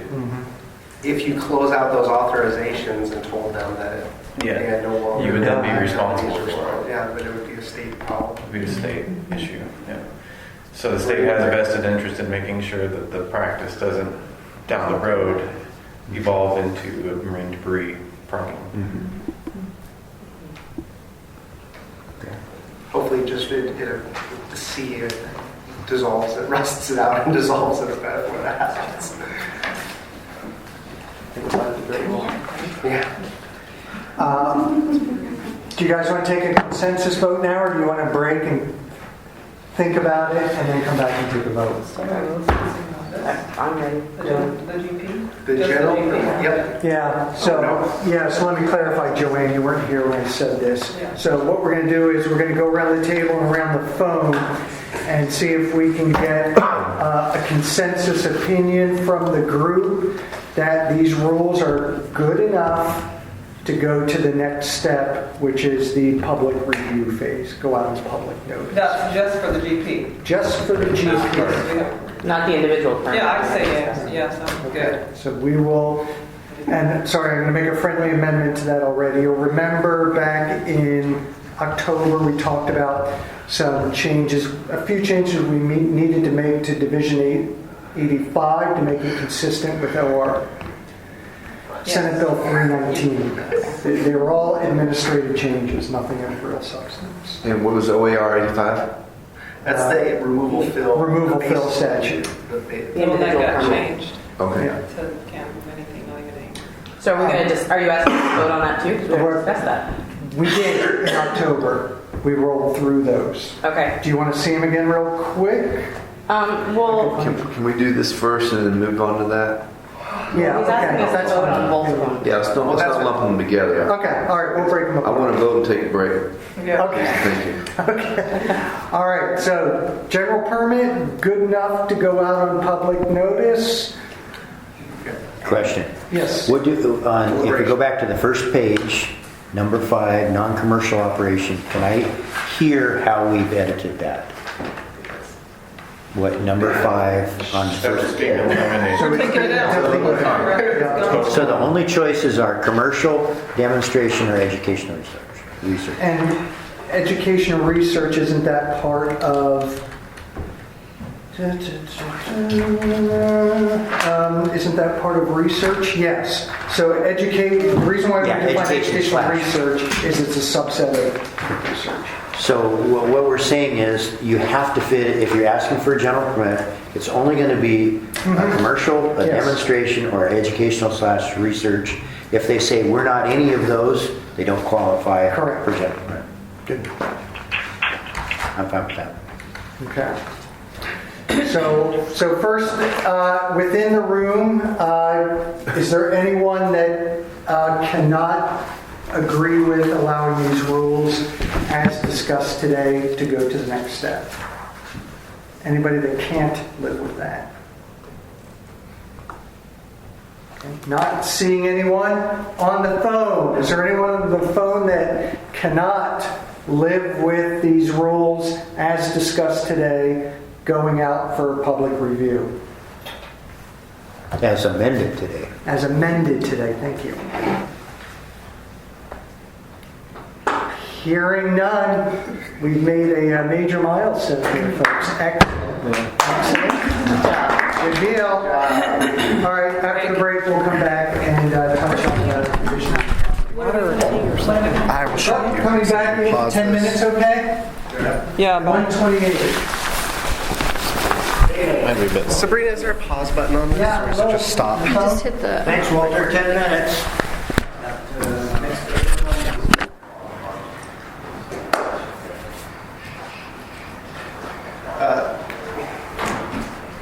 No, that little aquarium village that's right by the aquarium that has Yeah. in it.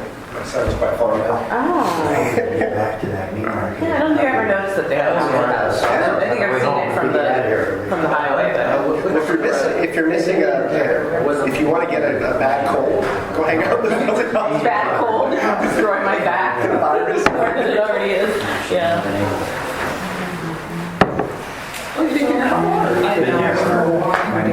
Let's get it together. Is Andy a RAC member or just an interested party? They are on the rack. Okay. Yeah, and that's something we can discuss for future racks if we need agency staff to be technical advisors or on the rack. Okay. Dealers might have to be around. Depends on the Yeah. Are we typically not? Do you do it kind of like OPAC, where there's agencies are staff or they're not? Yeah, it depends. We're on Andy's rack, right, for Part 3 of the territorial sea plan. The agencies are pretty much the rack in that case. But Okay. it's Removal fill, we haven't done that many ranks. We have, yeah, ADFW always is, Water Resources certainly is. I started the tape. I think I have it figured out. Okay, I'm gonna go ahead I'm going to start. Andy's not going to. go in 10 minutes. Usually he's running away for getting his lunch. Huh? I have to go in about 10 minutes. I think Andy was going to run to his office. He said he's gonna go grab his lunch. That's why I brought my chocolate. I knew it wasn't enough time. See, that's Andy's lunch, cookie. Just start, Kurt. Okay, all right, we're gonna go ahead and get started. For anyone on the phone, I've got a new document up on the screen. These are proposed changes to Division 85. Division 85 is really the foundational rule that implements the removal fill law, and much of it has to do with individual permits, but not exclusively. So, as a result of Senate Bill 319 being adopted in the 2015 session, it obligates us to make some changes to Division 85. So I'll roll through those quickly. So we now need to, because we're using a couple new terms that previously never showed up in Division 85, ocean renewable energy and ocean renewable energy facility. So we're now defining those, and those definitions are straight from Senate Bill 319 statute. So they are. So does this division apply to any other facility in the ocean or apparatus? So Division 85 involves anything with removal fill activity, wetlands, waterways of any kind. Okay? It's sort of the big umbrella rule for removal fill. And the rule that Kurt just went over, the general permit, was a specific streamlined permitting process for certain types of, everything else falls in. Sure, I was just trying to understand that. Yeah. A little bit. It applies to everything, not just these two. Correct. That you added. Right. Okay. Exactly Let's right. be clear. Okay. So Division 85, we never defined territorial sea or territorial sea plan. So Is there a mistake on 63, second line, as a necessary component of a research project? component of, thank you very much. I don't know if I can edit here. Yes, maybe. We can just note it. It needs to be. Here we go. No, I can. Okay. So territorial sea plan. Easy enough. So here's where we now need to indicate that as a result of Senate Bill 319, there's a 0 cubic yard threshold for requiring a permit for ocean renewable energy facilities. So we need to have that reflected in Division 85, so there it is. Threshold volume for removal fill in Oregon territorial sea, lowercase, that is related to an ocean renewable energy facility is any amount greater than 0. And that only applies to this type of facility. All the other facilities that are regulated by this division doesn't apply to. It depends on if they're in essential salmon habitat or not. So, because there are these other exemptions that already are in place. Are you, well, we can talk about that kind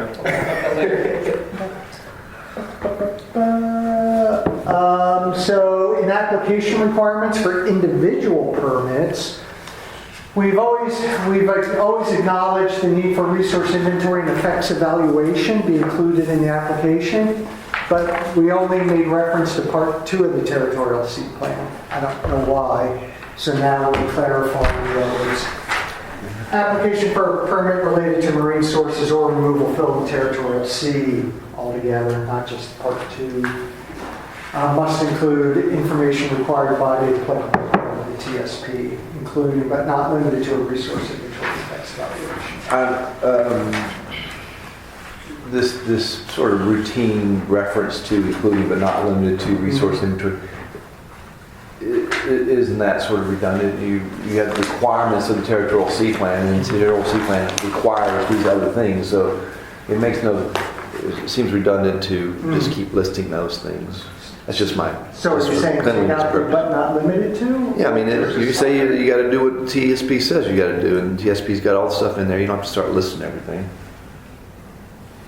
That's mine. I agree. So, What do others think?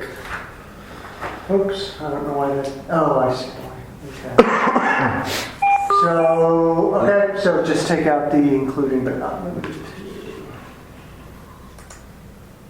Or were I mean, you saying only- just get rid of all of that and just stop at TSP? Yeah, just stop at What's required in the TSP? Yeah. I mean, if you're not going to list it all for purposes of clarifying to the applicant what they're going to have to go do, don't bother listing it. Just point them at the document and let them go. I agree with that. Keep it simple. Okay. But that's not the only time I've seen that, right? We've seen that same basic language, I think, previously today. So just for future, I won't go back and revisit anything, but Right. if it's fine here, it should be fine I'll go elsewhere. back and do a scan for that. So next is,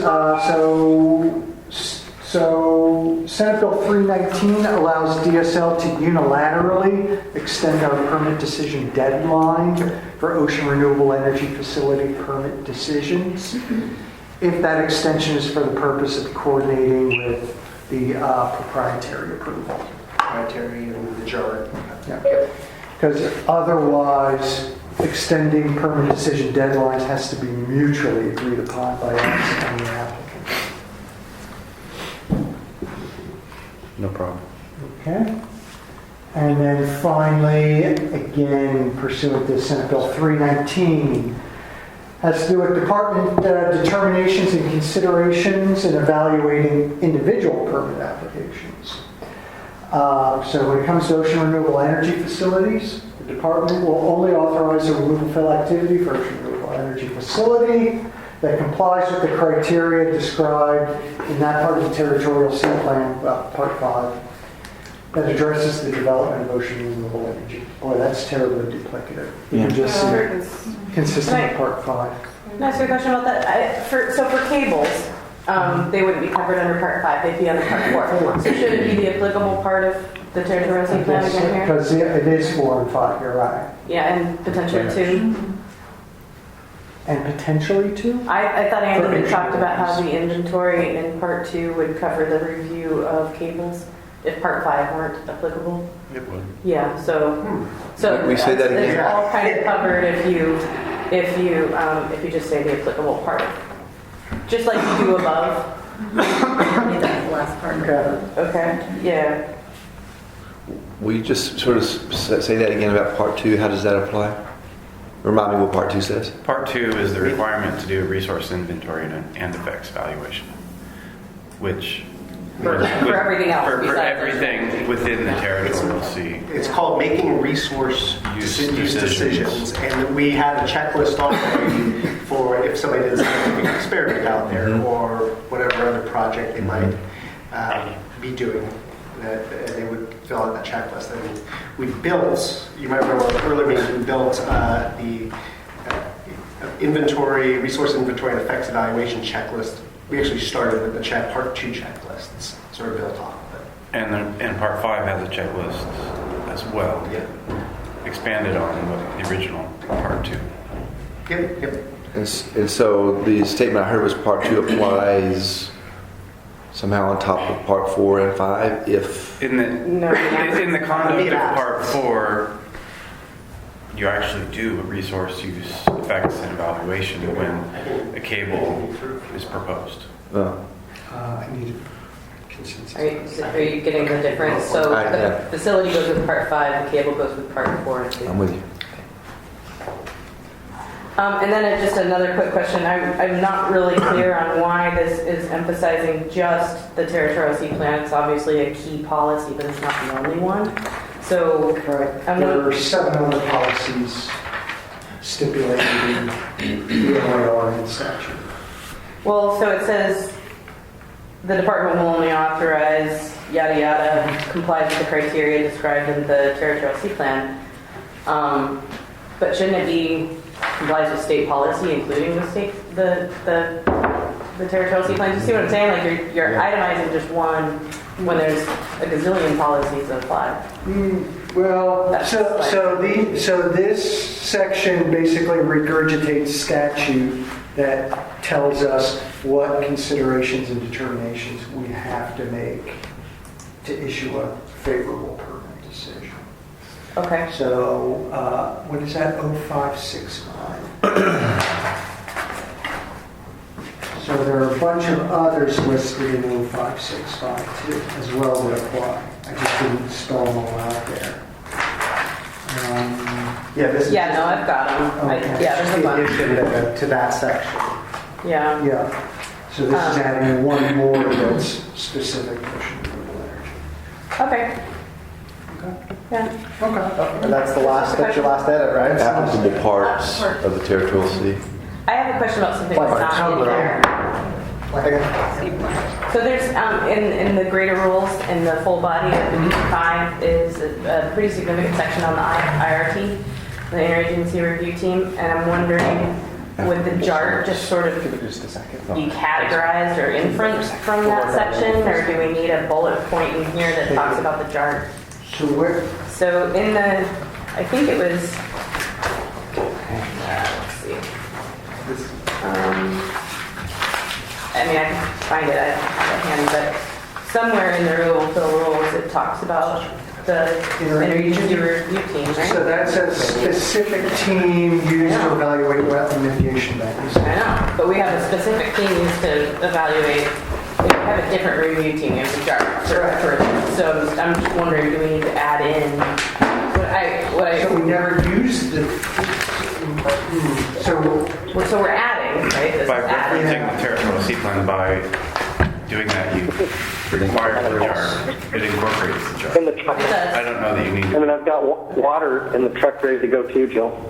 So, yeah, I mean, I think we're covered. I'm just wondering, like, so when you add those things in here, you're incorporating ocean energy into what's in there. Yeah. And there could be a somewhat misleading misperception that the IRT actually applies to ocean energy. It doesn't. No. The JART does. So I'm wondering if you need just a bullet in that section that says, basically that. The IRT doesn't apply to ocean energy, the JART does, per territorial sea plan. I can look at Is that true? Yeah, I'd have to reread the IRT rules.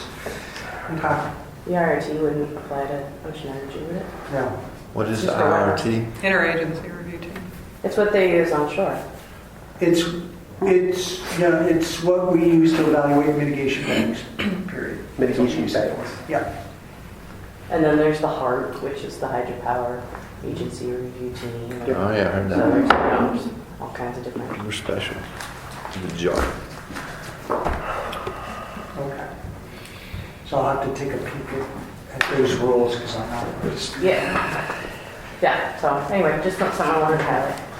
It's my apology, folks. I've got a daughter I've got to pick up at school. Do you want us to vote? Chris is going to lead the vote, and I'm going to hope for the best. I think that was, That's it for frankly, you can see we're on the last 2 of 2. edit that was made to Division 85. Are you guys comfortable with the red line copy as we have it currently? We just made a few few edits here, applicable parts to territorial sea plan. Are you guys comfortable with this going out for public review and comment?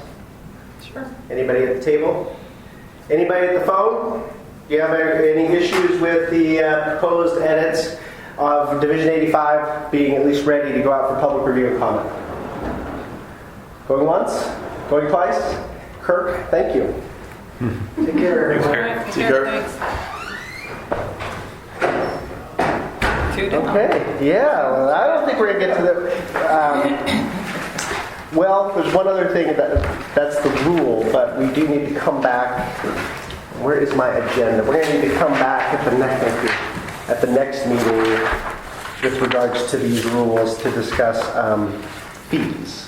Because another thing Senate Bill 319 did was, based on the amount of work that we could do associated with these projects, it allows the removal fill program to charge higher fees or a different fee schedule for the work associated with ocean renewable energy. So that will be coming back at the next meeting for at least Division 85. I don't know if you need to do anything for Division 90, 89, 93, 93. Okay. I'm going to save this and close it, and then we will go on to the leasing rules.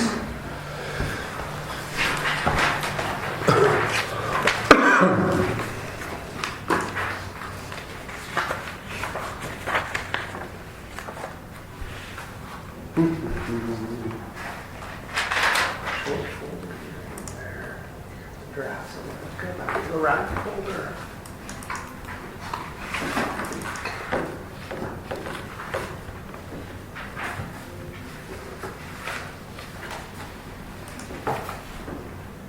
Rename this.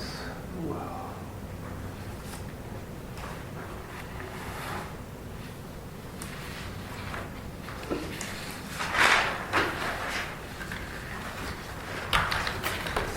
And then your email, line copy, and then Yeah, I think I sent both the red line and clean copy out to folks for the leasing rules. Oh, sorry about that. Is that not the word? No.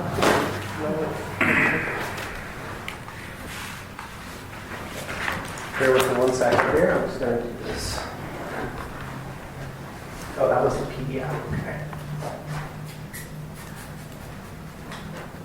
isn't it right below? That's a PDF too. We're Oh, just I see. We're going to use the Word document. I think this is the same thing you guys had an issue with. Okay, I'll go back to that draft. I suppose if you have the newest Adobe, you can do it. It's fine. I'm just going to rename this.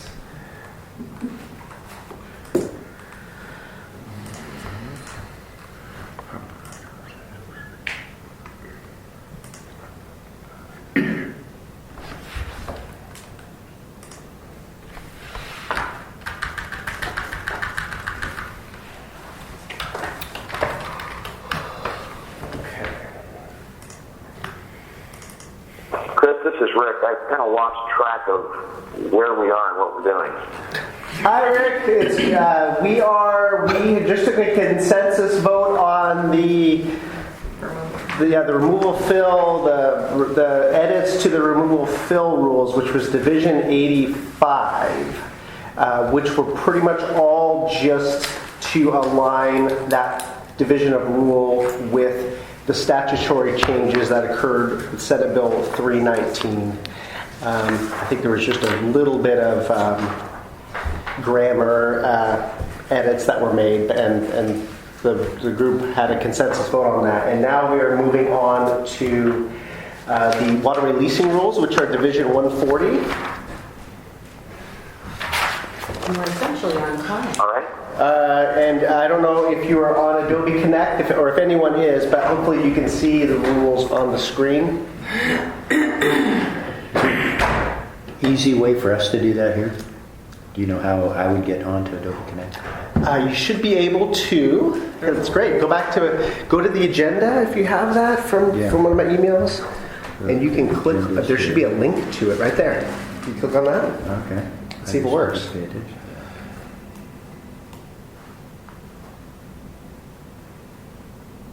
Okay.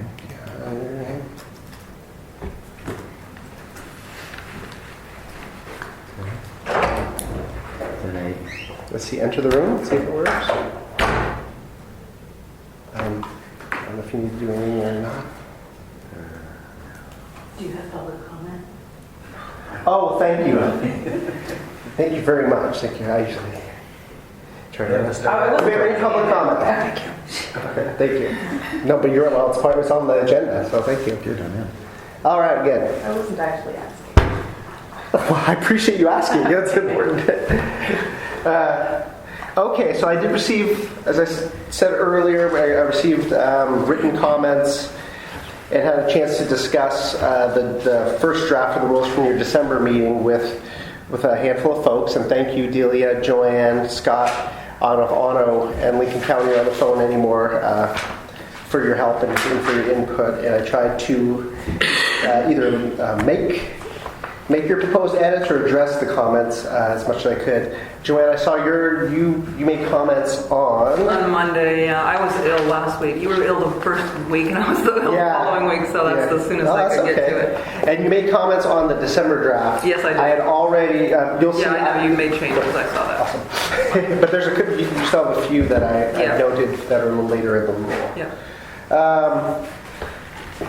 So to just kind of start going through these, as Kirk mentioned with the general authorization, we asked council a couple things based on comments we had either received or our discussion in December in Yachats, I believe we were at.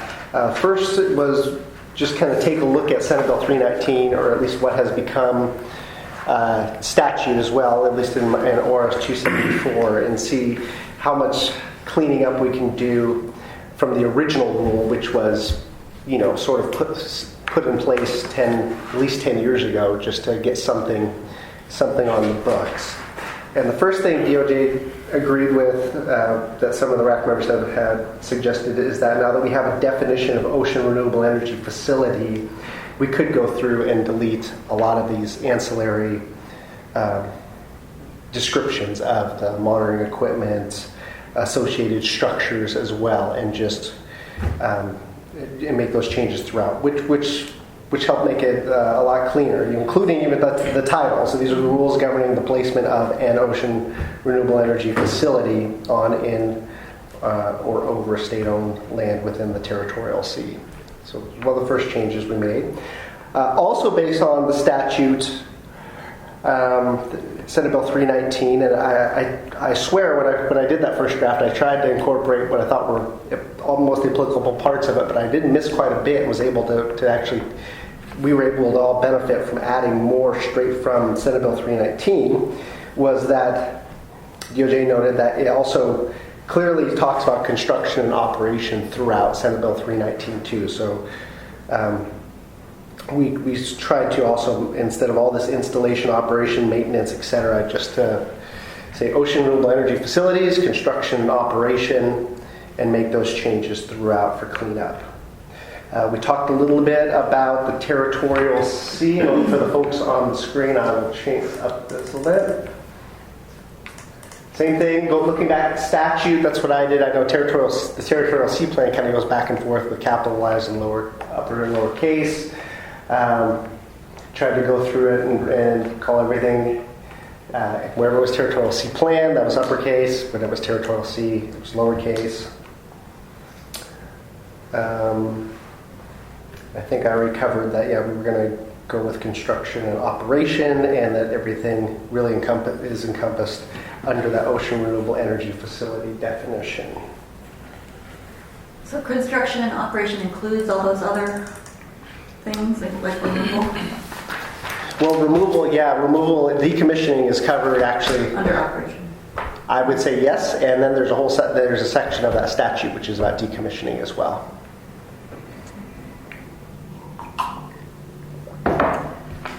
See where my next major edits will be. Things for comment. Michael left. I was going to ask. I will double check. I'm going to go to the second page here. He's back. Hey, Mike. Question for you. On the second page, we talk about temporary use and authorization will require, let's see, the permit shall be conditional and that shall not be authorized until the use of the until the holder has received a removal fill authorization under 196.80 to 196.990. Does that look like all the applicable statutes? I didn't know if that was correct, if that was it or not. I have to look. I don't know. Okay. Well, we will confirm that. And it wasn't added to this draft. I must have added it earlier. Laurel, was that I also referenced other local and state authorizations and put in there, such as the Ocean Shores permit. So hopefully that alleviated any concerns OPRD had with regards to that. So I tried to list out some of the other common authorizations that would still be required outside of this a lease or a temporary use authorization.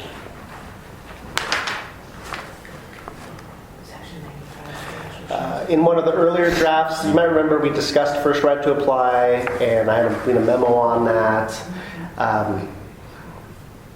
In the first draft you guys considered in December, I added to the purpose and applicability a couple sections on first right to apply. And just upon thinking about later, I figured that was not really the place for it. And actually working with Jerry and some of the staff, we said, let's just do a first right to apply section. So you'll see that in the rule. I'm going to go to definitions here.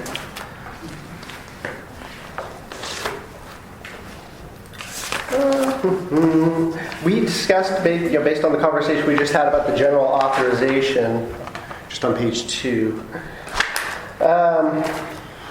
We discussed the water column, the vertical, the footprint, etc.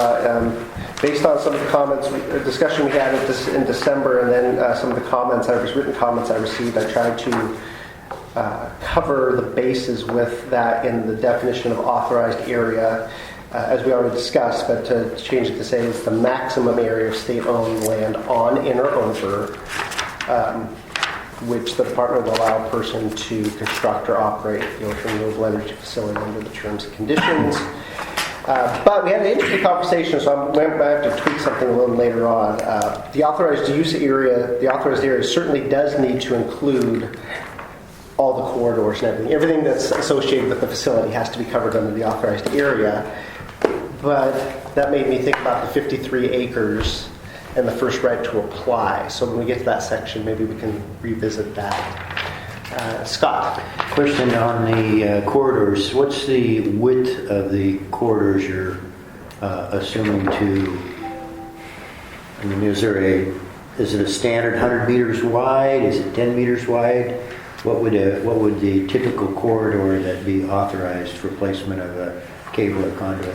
That's a good question. I don't even know. We don't have a standard in the rule. If it is similar to the cable easements that are approved for the telecom, I can go look at that, but it's not that wide of the authorized area is not that wide. It might be 20 feet or something like 20 that. 20 feet? Okay. But we could look at that. I could probably pull it up. Curious. I think it'd be good to be consistent.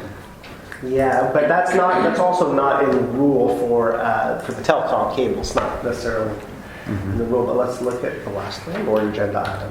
Yeah, I don't think you necessarily want to have that explicitly stated. Do you want to look at it now, or do you want me to? Okay, Just curious. Look at it later. And we've had some conversations about what goes to the land board for review and approval, and we're proposing for the leases due to the long-term nature of them and the fact that they're likely going to have permanent encroachments on the state-owned property going to the land board. I want you to know that we did have a cable just go to the land board for review and approval as is required under our rules, and that was approved just fine. Commissioner Thompson came and spoke on that this Tuesday. I apologize, I was out of the room, but I did notice a small typo back on page 1, section 2. Okay. You're missing an of, third line. Operation of ocean renewable energy facilities. Thank you.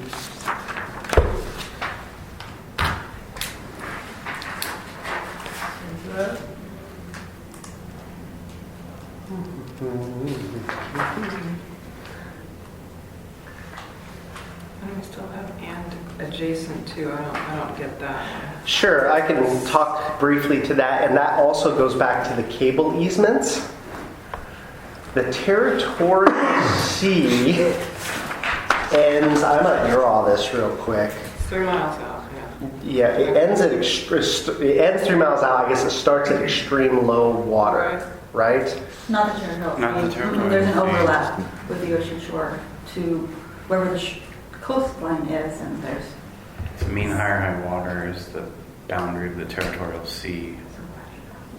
So I'm concerned about the adjacency, not as it relates to the ocean shore, because that's clearly state purview. I'm concerned about it as adjacent to out in federal waters. So this adjacent to doesn't make sense.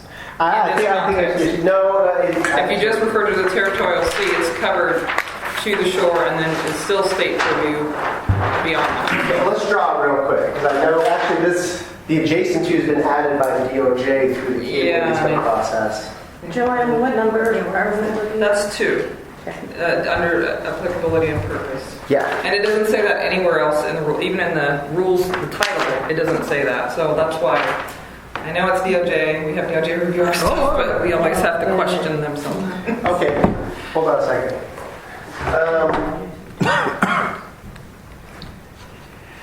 They don't have purview adjacent to, except where it goes into the state is my point. That's all I'm saying. If it's adjacent to the further out an ocean, then... No, it was meant to cover inside. Yeah, it was meant to cover the beach to the mean high water line, which would actually be the state's... that language doesn't do it. Hold on, let me... Well... Okay. Because it goes the other way, too. Adjacency. I think I see what you're saying about that, yeah. So, but it would be state-owned land. Let's see. Okay, Yeah, state-owned that land. would be a good clarifier then. It does say state-owned submerged and submersible. Yeah, that's state-owned. Thank you. And adjacent to. But let's just touch base on it real quick. Laurel and Andy, Yeah, but then, where's the territorial? What is the definition? What's the stop and start again? It goes to mean high tide along the shores, the territorial sea. I believe it's mean high water or mean high water. I can check if you want the exact. Yeah, because actually... The ocean shore starts lower. Yes. It starts at extreme low tide. And that's where And- that's where the regulatory jurisdiction... So extreme low starts, yeah, that's where your DSL removal fill in the territorial sea starts. But the territorial sea goes to mean high tide? Mean high water, yeah. Mean high water. no, it's our property now. That's where they measure from Okay, well, I'll think in about that. establishing the boundary of the territorial sea. Because DOJ with the cable easements that like Microsoft just started adding the adjacent to so that it would cover all the state-owned submersible land. Because So if it just- there was perceived to be a gap there between saying territorial sea and then the high water of the Pacific And there Ocean. still is. Well, the gap is between the Shoreline gap. upper portion of the ocean shore and mean high water. It's not below that, right? Because vegetation line is where the Well, ocean that would shore not be property. state-owned land, so state-owned land would end at the mean high. Yeah. But the ocean shore goes up to the vegetation line, either established line of vegetation or, Yeah. you don't care about that part. Yeah. But there still is a difference between where that is and where the territorial. Well, let's see. Let's see the definition of You should territorial draw sea. a picture, or there's a map, there's a picture in the territorial sea plan, if you pull that up, it would help explain It was it. the waters and seabed extending 3 geographic miles from the line of mean low water. See, I've got a definition of territorial sea. Yeah, from- and I corrected that in an earlier comment to you. So, wait a Well, I got minute, 196 right now. so state-owned is very clear. Submerged and submersible, That makes it unclear. I think that's pretty clear. That means that it's below mean Mean high high high. But then that also leaves, yeah, I see what you're saying. So then why do you need the adjacent to? Because the territorial sea stops at me. Oh, okay. So you use that to cover the shoreline. Yeah. Right. So, but it's still according to this definition. So though, only it's take a supposed to stay second. at Let's home. see here. 196.406. Submersible. Except that the way it's worded, it's and rather than, the adjacency has to relate to the state-owned submersible. Oh, State-owned I get it. submersible. I get it. It's But it shouldn't, the way it's the sentence does, it says in or over state-owned submerged and submersible land and adjacent to the territorial sea. So it's only applicable to the state-owned submerged and submersible land that's adjacent to the territorial, Well, not if the it, federal land. well, it does, it's not, when you do with the and, it isn't. So if you put the adjacent to over state-owned, adjacent submerged and submersible land and the territorial sea, then it's the and after it that's. So do you have leaving it a open. suggestion? Oh, I just think the adjacency should be to be put right next to the state-owned adjacent submerged. Okay, well, you're right. The definition isn't. You did correct this earlier, I assume. I'll fix it right now. Although it says from the coastline in conformance with federal law. Right, and for a while there was some discussion about what that is and disagreement with NOAA about what that is. Okay.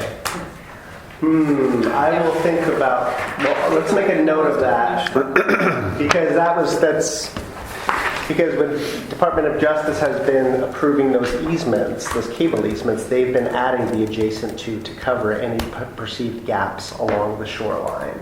That makes sense. But if there's not a gap, then the adjacent to doesn't really add anything. That's correct. That's So, correct. I mean, because you're not going to apply it beyond your state-owned land. But I mean, they just reviewed and approved another one 2 days ago, so I'm a little. I don't know if I want to change it right now. You need to talk to the DOJ guy, because sometimes lawyers make things worse. I'm not saying No, I hear you. sometimes they get verbose and then Geographic it gets more confusing. 3 geographic miles seaward from the coastline.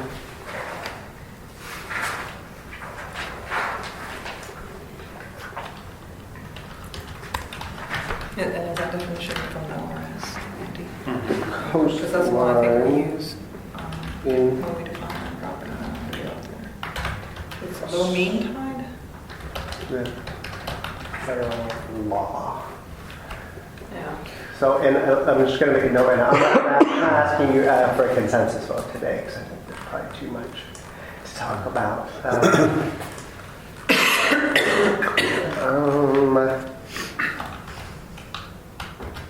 Check.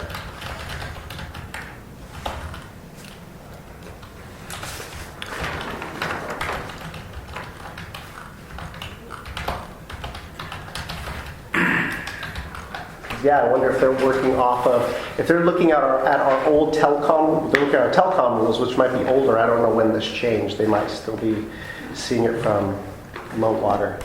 There's a great diagram in one of the appendices to the territorial sea plan, not to part 5, but to one of the appendices, and it includes an elevational cross-section that shows the boundaries of the state water going to mean high water, extreme low water being.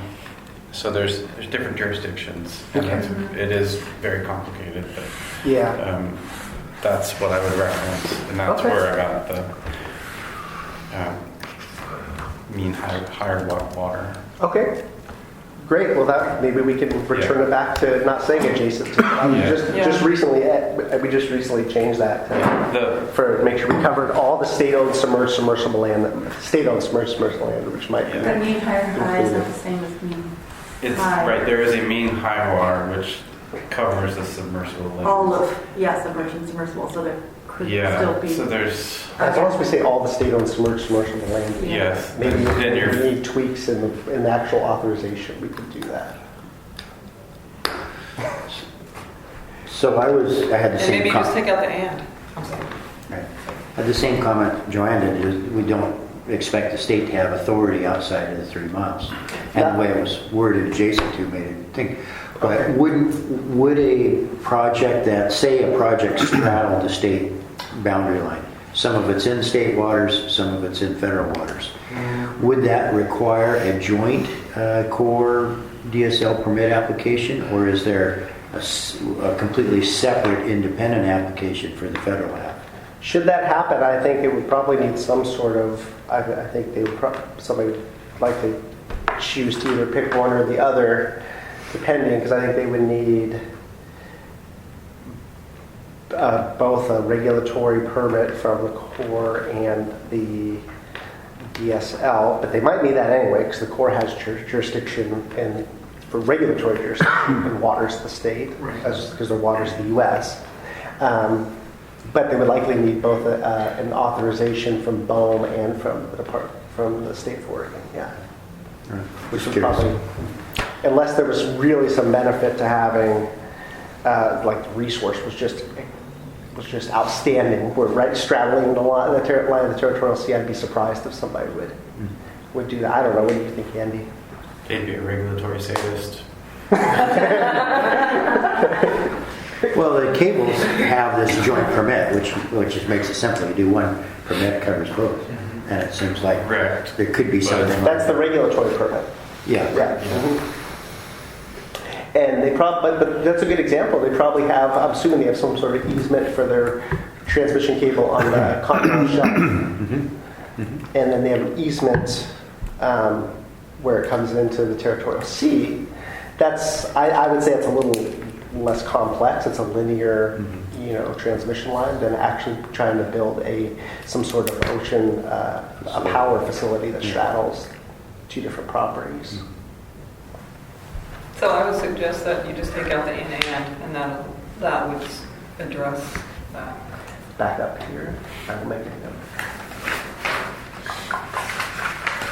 That was right in the purpose and applicability, right? And number 2. Well, but you can't take that out because It'll read over state-owned submersible and submerged and submersible land adjacent to the territorial sea. No, right. you want- So if you do that, then it's not in the territorial. Yeah, you want to say outside too. Yeah. It wouldn't be just That doesn't adjacent. fix it.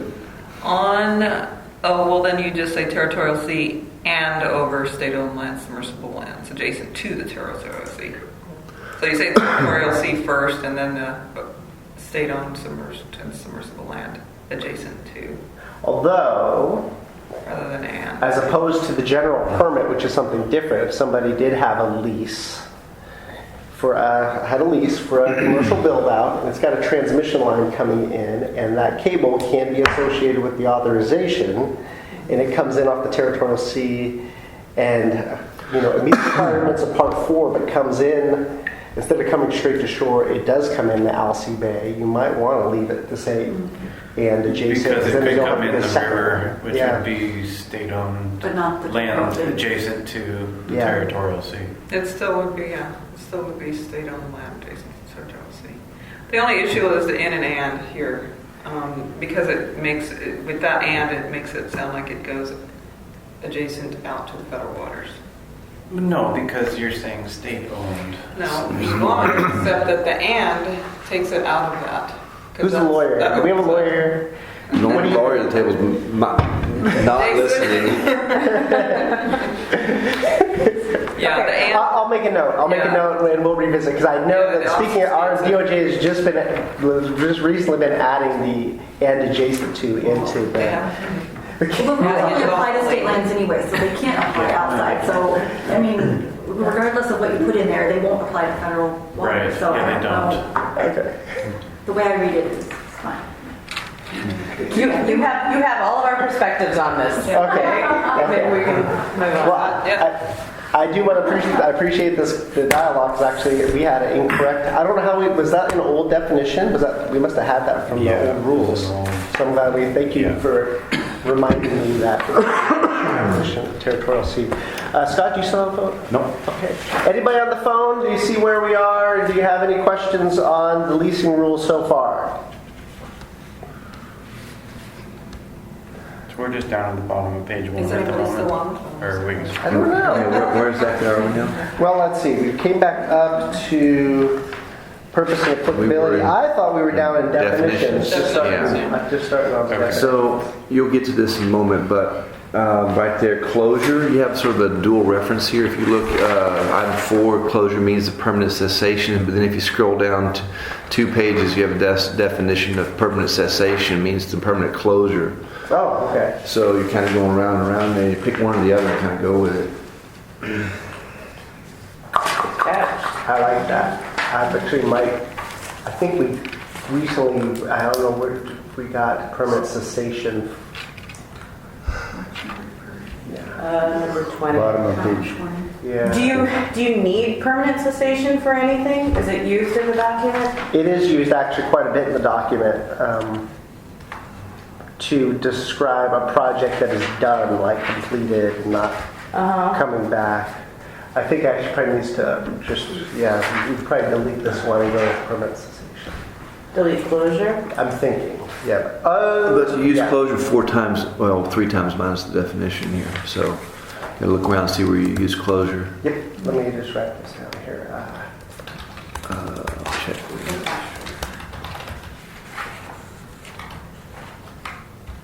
One of them. So one of them is in the definition of closure. The second one's in the definition of permanent cessation. So maybe you do need both Yeah, they're not definitions. Well, we do, but we use closure a little differently farther in the rules. I bet you the other place we talk about closure is the ability of the holder to close the holder of a area. temporary use authorization or lease may request the That's something department different. Yeah, they're not temporarily to the same. close. That's to close the state lands to other use. So closure can't be a permanent cessation then, so you're gonna have to change the definition if they mean different things. Yeah, they do. Thank you. Yeah. That's great. Closure, permanent cessation, this definition. Yeah. So closure just means closing the area to other uses. Yes. As opposed to shutting down the project. You don't have other definitions in there like area closures or anything, Yeah. Yeah, so its closure was probably in the 2006, 2007 version of the rules, and I think we added permanent cessation as decommissioning and it's going to be flushed out as the statute's passed. The bill's passed in the statute. Okay, thank you. Chris, this is Rick. I'm going offline for about 5 minutes. Okay, thank you, Rick.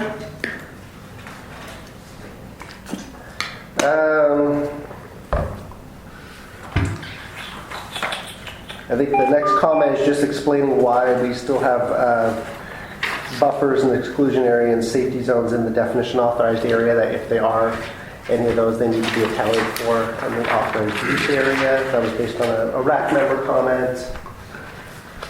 I'm going to go to page 3 of the marked up copy of the red line version. I guess you're asking us basically to pipe up if we see anything here. Because If you don't mind, you're skipping around a little bit, but I think we're okay up to this point. Okay. Well, Can you repeat that? I didn't catch that. You're asking us to what? we're working linearly through the red line. Yeah. Do you want me to stop at every? I guess what would you like to go over? Where would you? Like Well, to we just hadn't touched everything, so I guess you're just waiting for us to raise issues. If we're okay with it, just keep going, right?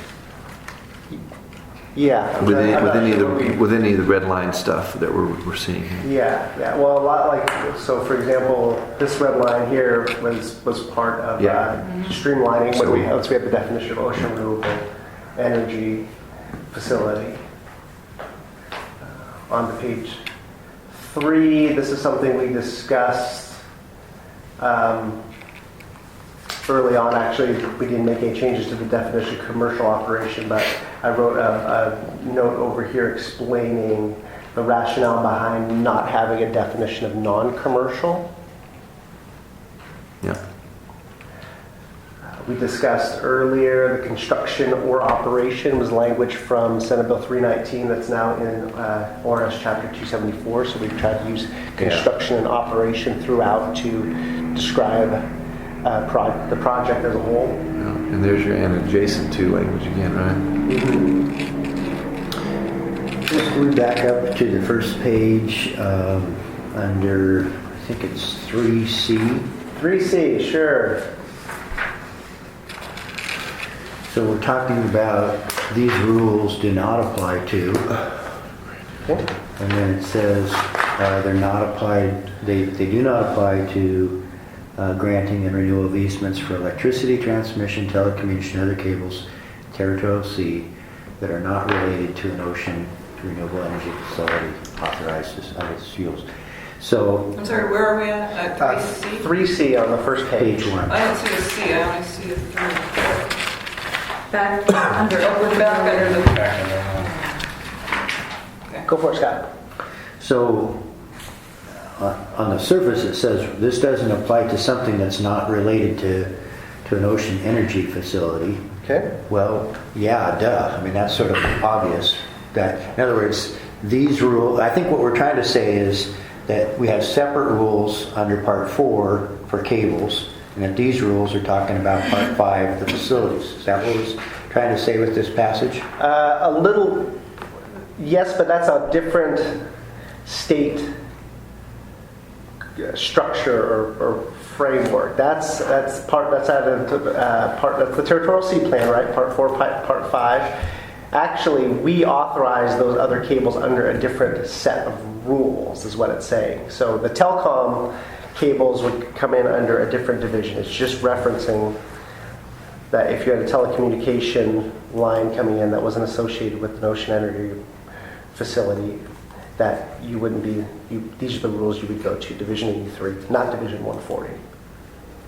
I guess, yeah, I just don't. And that's true too for the cable that would be like a cable from an offshore facility. From NIMRIC, from SATS. Would be under 83. Yeah.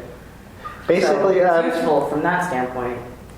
That's why we add it. That's why we usually try to put common, other authorizations that you might commonly be looking for to say what these rules apply to, and then these are some things they don't apply to. Okay. Is that confusing? Yeah, it sort of seemed like a double negative in that saying these things don't rely to things that are not related to this. So that, it's a sort of convoluted. Electric transmission, telecom, and other cables in the ocean that are not related to, or maybe not part of an ocean energy. Well, I tried to edit of unrelated to ocean renewable energy facility instead of that are not related to. I just tried unrelated. That are unrelated? Well, But it's still the issue, right, is that you're saying, like, this doesn't apply to something that's not related to ocean energy. Yeah. An ocean energy. Like docks, is that so? Yeah. A dock. So it doesn't apply to a dock that's not related to, that's not part of an ocean energy facility. Well, okay, it doesn't apply to cars driving down the street aren't applied to the ocean energy facility. It doesn't apply to boats that are unrelated. Yeah. So what are you in? Or is this just a standard regulatory form that y'all like to use? Where you're like, look, just for clarification, if you're thinking about something, any other use that's kind of vaguely similar but not directly related to ocean energy, then go look over there. Energy facility. Because this says rules governing ocean renewable energy conversion devices, and so at the heading. So Yeah, it's sort of like The whole section seems kind of it unnecessary. seemed like to me it's unnecessary. I like it. I think it's useful in a functional sense once we're actually working on a permit and we're trying to figure out, which new installations are associated with the 140 rules and which new installations aren't. I think it's useful. I can see it having may have value for you guys. I don't think it hurts anything. It just seems kind of vaguely unnecessary. But. Let me take a look. I'm going to take a quick look at Division 82 and see if we have something similar. I bet we do. 83. Well, I'm just thinking about another set of rules that are leasing rules, and that's purpose and applicability. So these were not, I didn't edit. I mean, actually, I think a lot of this was already in the existing rule. I'm just curious now. Like our general waterway leasing rules have a section that says these rules govern such and such, and then they have a section that says they do not apply to granting of easements, hydroelectric. It is presumably standard with it's consistent with our standard rule structure for purposes of applicability. That's fine. Some lawyer somewhere pointed out that, look, if you don't want to specifically exclude it, then somebody could argue that it could be included. You know, like, oh, For example, if you List happen to have a very successful, and let's see, we have a very successful ocean renewable energy facility off of Lincoln County. It's so successful that they have, that this company, Very hypotheticals we'll already call falling this, apart. I don't know, JB Renewables, is able to build a large structure, a large dock in Newport for its fleet to maintain the ocean renewable energy lease off of Newport. This would let you know that JB Renewables, you have to go get a water release under Division 82 for Not for your ocean docks. energy. Even though you're building this to service your ocean energy project, it's That's not. right. Yeah. Okay, fair. It says right here, though, in 3A, that they don't apply to docks that are not project related. So in that case, if it's project related dock, it would apply by the very words right here in 3A. These rules in do not and apply adjacent to the docks territorial that are sea. not right. It's just like it's just 3A. double negative. It's Yeah. not. It does not apply to things that are not related. So it infers that if it is related, then it does apply. Well, it's not part of the facility.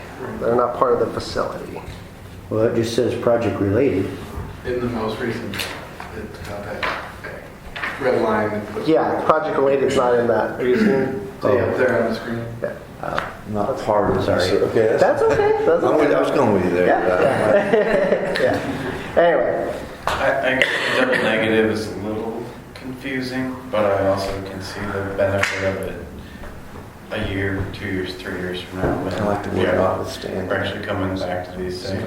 Does this When apply? I show up. No, no, that doesn't I apply. had to do a lot of to figure out. That's what law school that teaches you what the word notwithstanding means. So I guess the way the wording stands, we don't change anything. It says it does not apply to cables that are not related to a facility. So that does reply. So then that leaves it open that it does apply to cables that are related to the facility. that's correct, and it does. And then later in the rules, we said that we incorporated in Part 4 because the cables still need to be subject to the requirements of Part 4. So yes, so transmission, and that goes to that definition of authorized area, which included any corridors on state-owned submersible lands for the supporting structures, not limited to electricity transmission and other cables, which I assume you wanted. We would want all of that wrapped into the authorization. Yeah. Should I head back to page 3? Yeah. Are we, Go ahead. Sorry about that. No,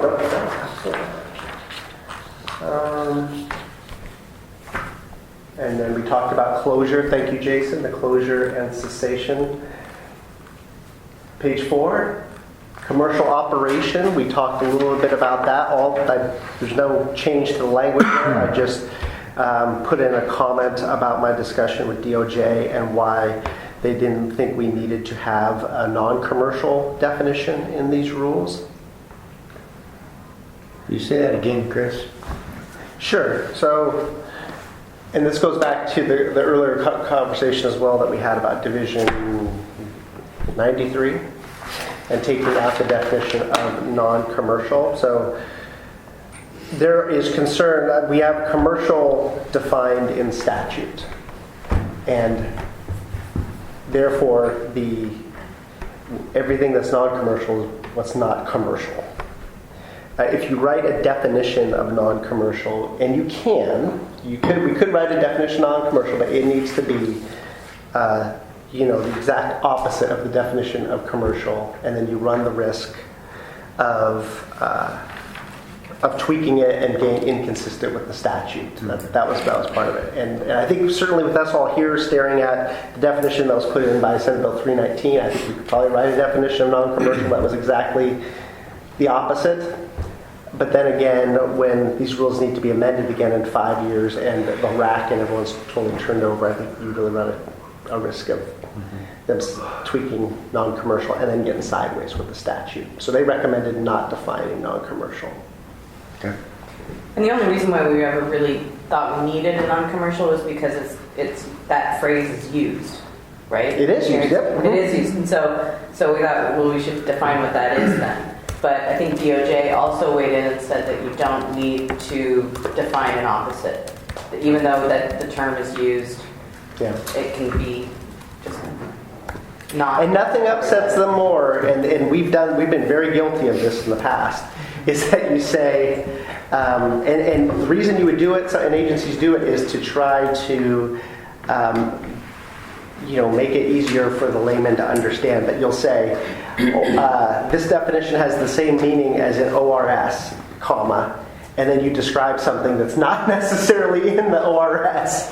And it's meant to make it clearer to just a layman to read, but agencies do this, and we're as guilty as anyone of starting to, the definition of the rule starts to drift away, and the next thing you know, these go to legislative council for review too. Once you adopt these rules, then somebody's like, this is nothing like the definition that's in ORS. So we try to, I think it's important to say where the definition came from, and then to use the definition that's in the statute to the best of our ability. Hi, Chris. It's Rick. I'm back. Hi, Rick. We're still on page 1. No, we're on page 3 or 4 now. I don't think there are any really substantial changes here in the red line until you get to the definition of gross revenue, which one of the RAC members noted is not actually used anywhere in the rules. So it was okay to delete that. The JART, the definition of JART pretty much comes from, I think it comes from Part 5 of the Territorial Sea Plan. It doesn't name OWET specifically, which was one of the questions. It doesn't name OFCC specifically. It doesn't name a lot of groups specifically.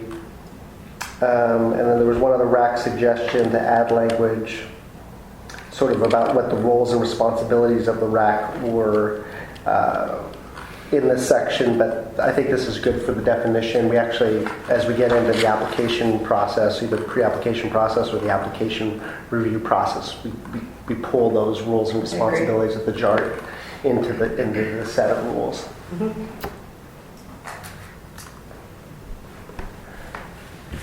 NIMRIC, one of our next red lines that's different from the December draft. I'm sorry. Yeah. The JART, I know you said the roles and responsibilities would be looked at later, but under D, indicating the example of organizations that could potentially be participating in the JART. Mm-hmm.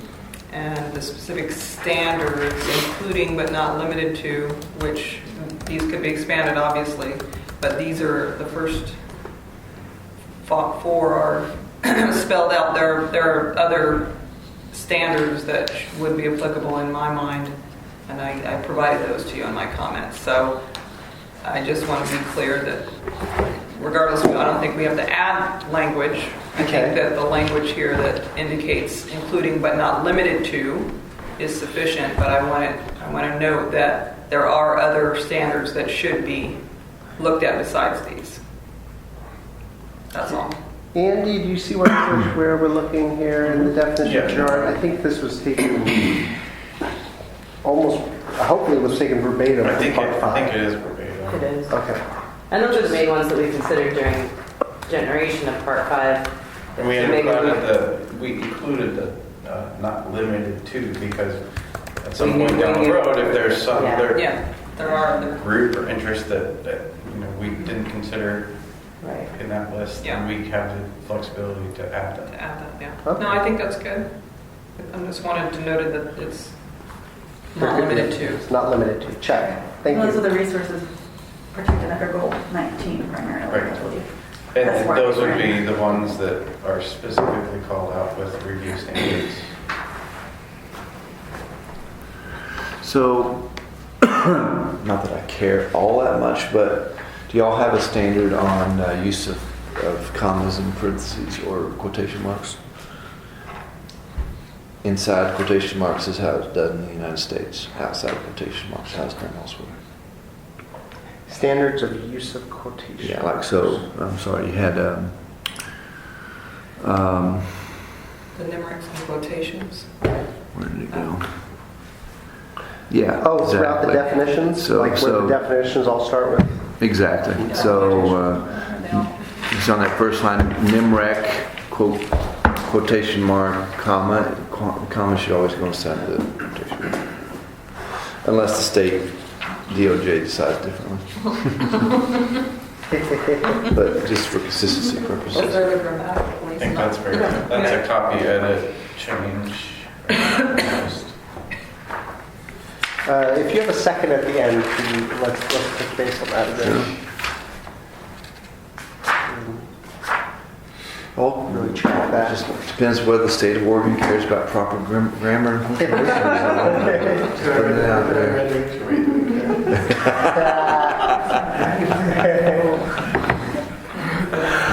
All right.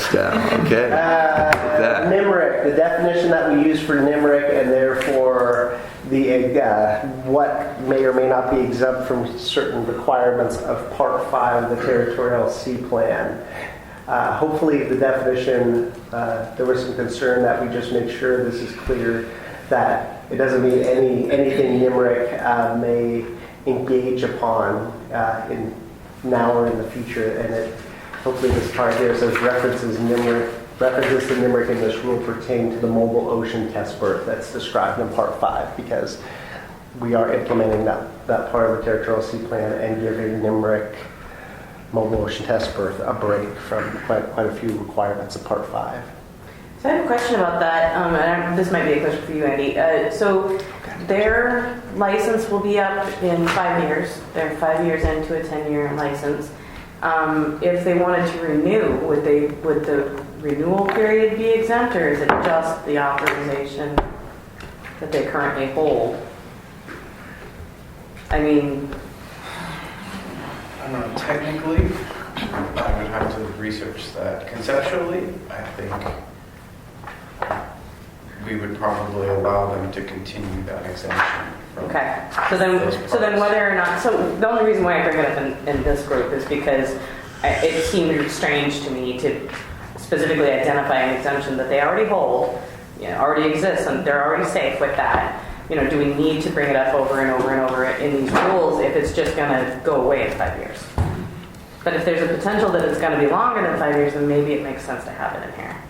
Do you see why I'm bringing it up now? I do. Not to force anybody to make decisions we're not ready to make, but if it's only 5 more years that they're going to have this, maybe 3 years by the time these rules actually come out, does it make sense to actually reference that? I don't think it just rolls out sooner than that, Celia. Not to be facetious. It just, I kind of felt like maybe we don't need to bring it up in here. They have the exemption no matter what because of Part 5, so. It's a good question. I don't know the value of also adding it into the rules.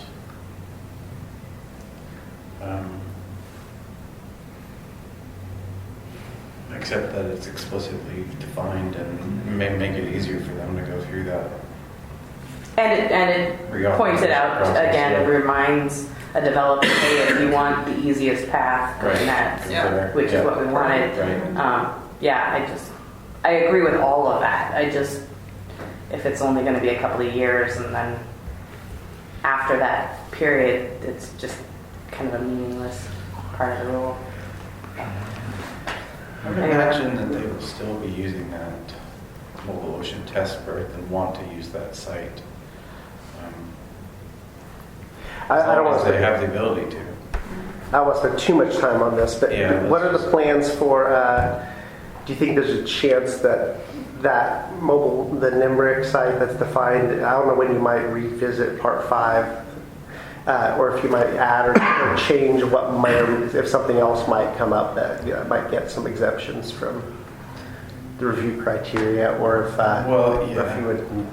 So the amend review more of the that. territorial sea plan, which will come into play, is 7 years from the adoption, so 2020, or when 1% is developed. I don't think we'll hit that 1% mark. So it'll be 2020 when we review.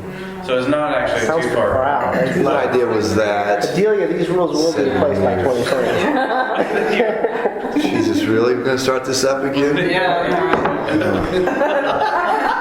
Nobody told you that. And then you're going to make amend these rules after you've done that. It's gonna- As necessary language in here, so like if nothing's changed, we don't have Don't to do it. think so. No get out of jail free card. God, that's Should hard pass coming it on out. 2019 and push that out a few more years.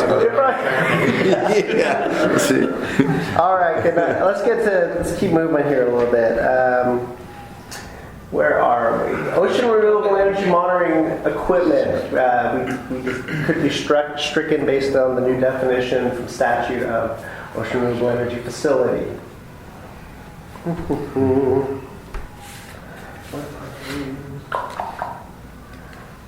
Person. Speaking of not updating everything, person is something else that was redefined. Or was more clearly defined with Senate Bill 319, so we had to update that. Permanent cessation, we already noted. I'll go back and look at the relationship between closure and permanent cessation. So wait, It always makes me think of Civil War for some reason. Yeah. Cessation of hostilities. I'm sorry, a person is defined in ORS, Yeah. and then what, are there like 3 different definitions of a person? Plus a federal definition? I don't get that. Let's see here. Person. You have 3 ORSs. Person, as written in ORS 274-870 sub 4, means a person as defined in 174, a public body as defined in 174, The federal et cetera, et cetera. Is a person also? The federal government. Is a person. When operating, yeah. Or any other legal entity. So a corporation is a person also. Oh, this gets to the heart of the problem we have. This is. So any person can apply, basically. Corporation equals a person is what it says, basically. Good. You have more rights than me, I'll tell you that. Assuming that you'd have a person who's on the hook for the application. Yes. Form a corporation. No, you don't. Well, And you don't. Well- That's the problem. But it is what it is. Nobody's fixing it. Well, Scott's taking notes. He wants a statutory definition of non-commercial. There are people who are And there is a legislature. not getting any traction. Is currently You really in don't session. have anyone on the hook with this definition of person, just FYI. Okay. Good. My Move on. definition of Larger issue than we non-commercial, can Chris, deal with. would be just everything else. And everything else, yeah. Yeah, so that there was no wiggle room. Just, you're either, but if you're in one of the 3 categories, then that's fine too. Yeah, I think. Okay, let me see where we are here, folks. We are on. Public trust. I took out related. Oh, yeah, I deleted related and supporting structures based on our definition of ocean, statutory definition of ocean renewable energy facility. I will look at the adjacent to. A lot of this is still. These are brief. These red lines are brief cleanups that we've already discussed. And then, Joanne, what were you looking at? You said. Oh, I was just following where we were. We're down now on, where are we, public trust or research project? Where are we at, research project? In the The definitions? definitions, where are we? I'm just making our way through the red line. Were there any changes to research projects? I don't and think so. public trust? Nope, nope. No, We're just. I think we're on the policies on that. Okay, good. Territorial C, thanks to Andy, we just updated that. So I'm passing through page 5 to policies. We have a very standard set of policies, and then making any changes to these with with the change of our asset management plan changed names to real estate asset management plan. And then once again, we did not borrow enough, I think, from Senate Bill 319 because there was a fairly robust policy piece in Senate Bill 319, so that I think is important to add. Just go ahead and add to the policies that pursuant to the statute. So these are all. Where did this come from? This is all new relative to the old version. It is, yeah. It came from the statute. So if it's in a statute, why do you need to replace it here? To state it here. typically the rule is something that folks look at, and I think there's a good job of clarifying when or when not somebody can place something on state land. I thought it was a good addition, but Yeah, I just haven't got my mind around it yet.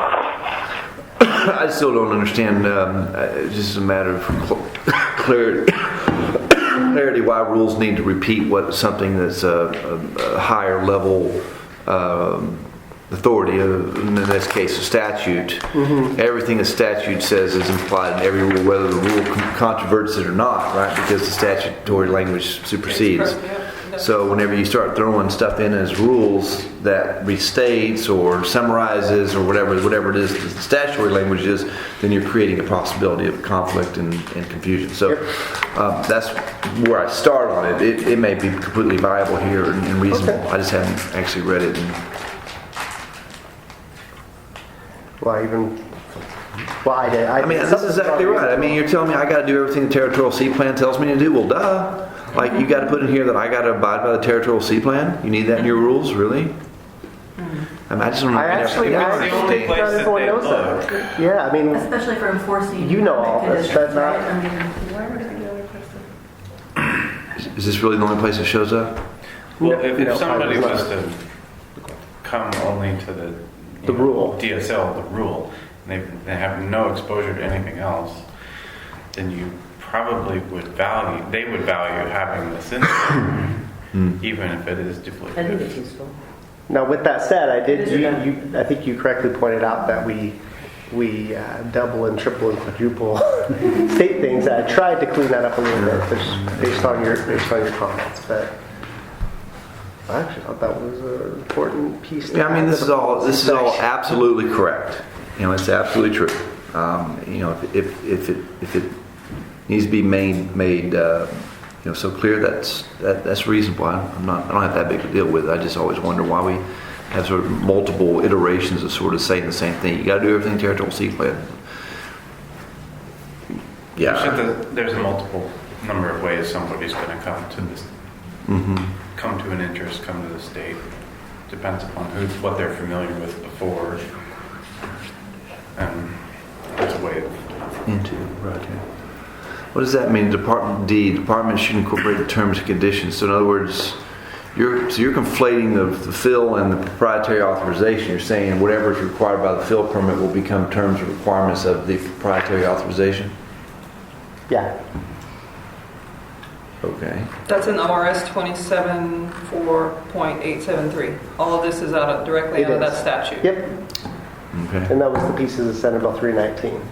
Okay. Right, because the whole point of 319 was to make DSL the primary state agency for the siting, and utilize both its proprietary authorities and its regulatory hook. I mean, here we go again, the older stuff. So the department will not grant an authorization unless you determine that the use or development meets the requirements of these Territorial Sea Plan, Goal 19, Oregon Resource Management Plan. Yeah. Okay, fair. I get it. It's just laying out the sort of that's also something that Joanne mentioned in her comments. So let me ask Andy real quick: is there a difference between are the Territorial Sea Plan and the Oregon Ocean Resource Management Plan part of statewide Goal 19?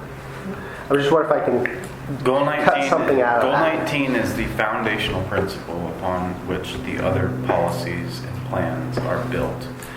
So Goal 19 has ultimate priority. The Oregon Ocean Resources Management Plan. statute would have ultimate authority. Policy Sure. under the statute. But it's referenced back and forth. It's, The Constitution would have override, Yeah. which We is live the in this first crazy policy. state where you can change the Constitution with a simple majority, which begs the question: what's the use of the Constitution to begin with? But that's a different issue. So the Oregon Ocean Resources Management Plan establishes the state decision-making framework, which is then, again, recognized and built upon in the Territorial Sea Plan. So they are all fundamentally tied with each other based upon the history of the establishment of policy over time.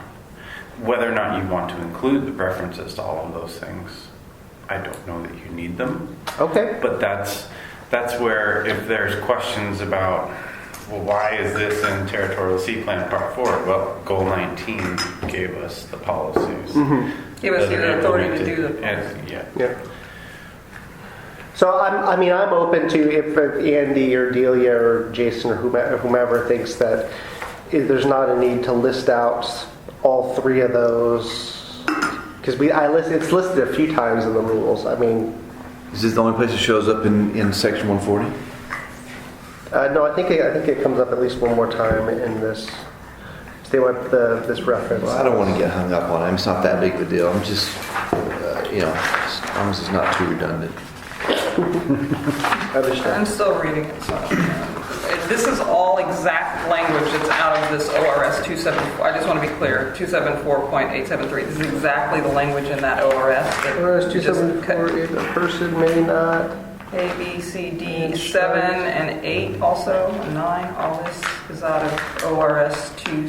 What is in the ORS 274.73, just to be clear? 873. 873. Yes. Is it just 6A through D? Yes. No, it goes through C. Well, it's instead of, because this is a rule, it's A, B, C, D, and in 873 Yeah. it's 1, 2, 3, 4. So all of section 6 there. Oh, just section is 6. Okay, straight from 7 is a statute. different thing then. Yeah. Okay, so then 7 is not in the ORS. That needs to be clarified. So that's where I have an issue. Yeah, that's right. It's a Well, it doesn't say separate It's person. a separate number. It's a separate. No, I know. So I think it's part of that statute. If it's not part of that statute, then it begs the question of authority. I thought it was a matter of formatting. I thought if those were indented, it would be clear that That's a separate. it's a separate Yeah. thought. It is a separate thought. And Okay, so 7 is separate from 6. So 7 to stand alone, that begs the question of where is 7 coming from?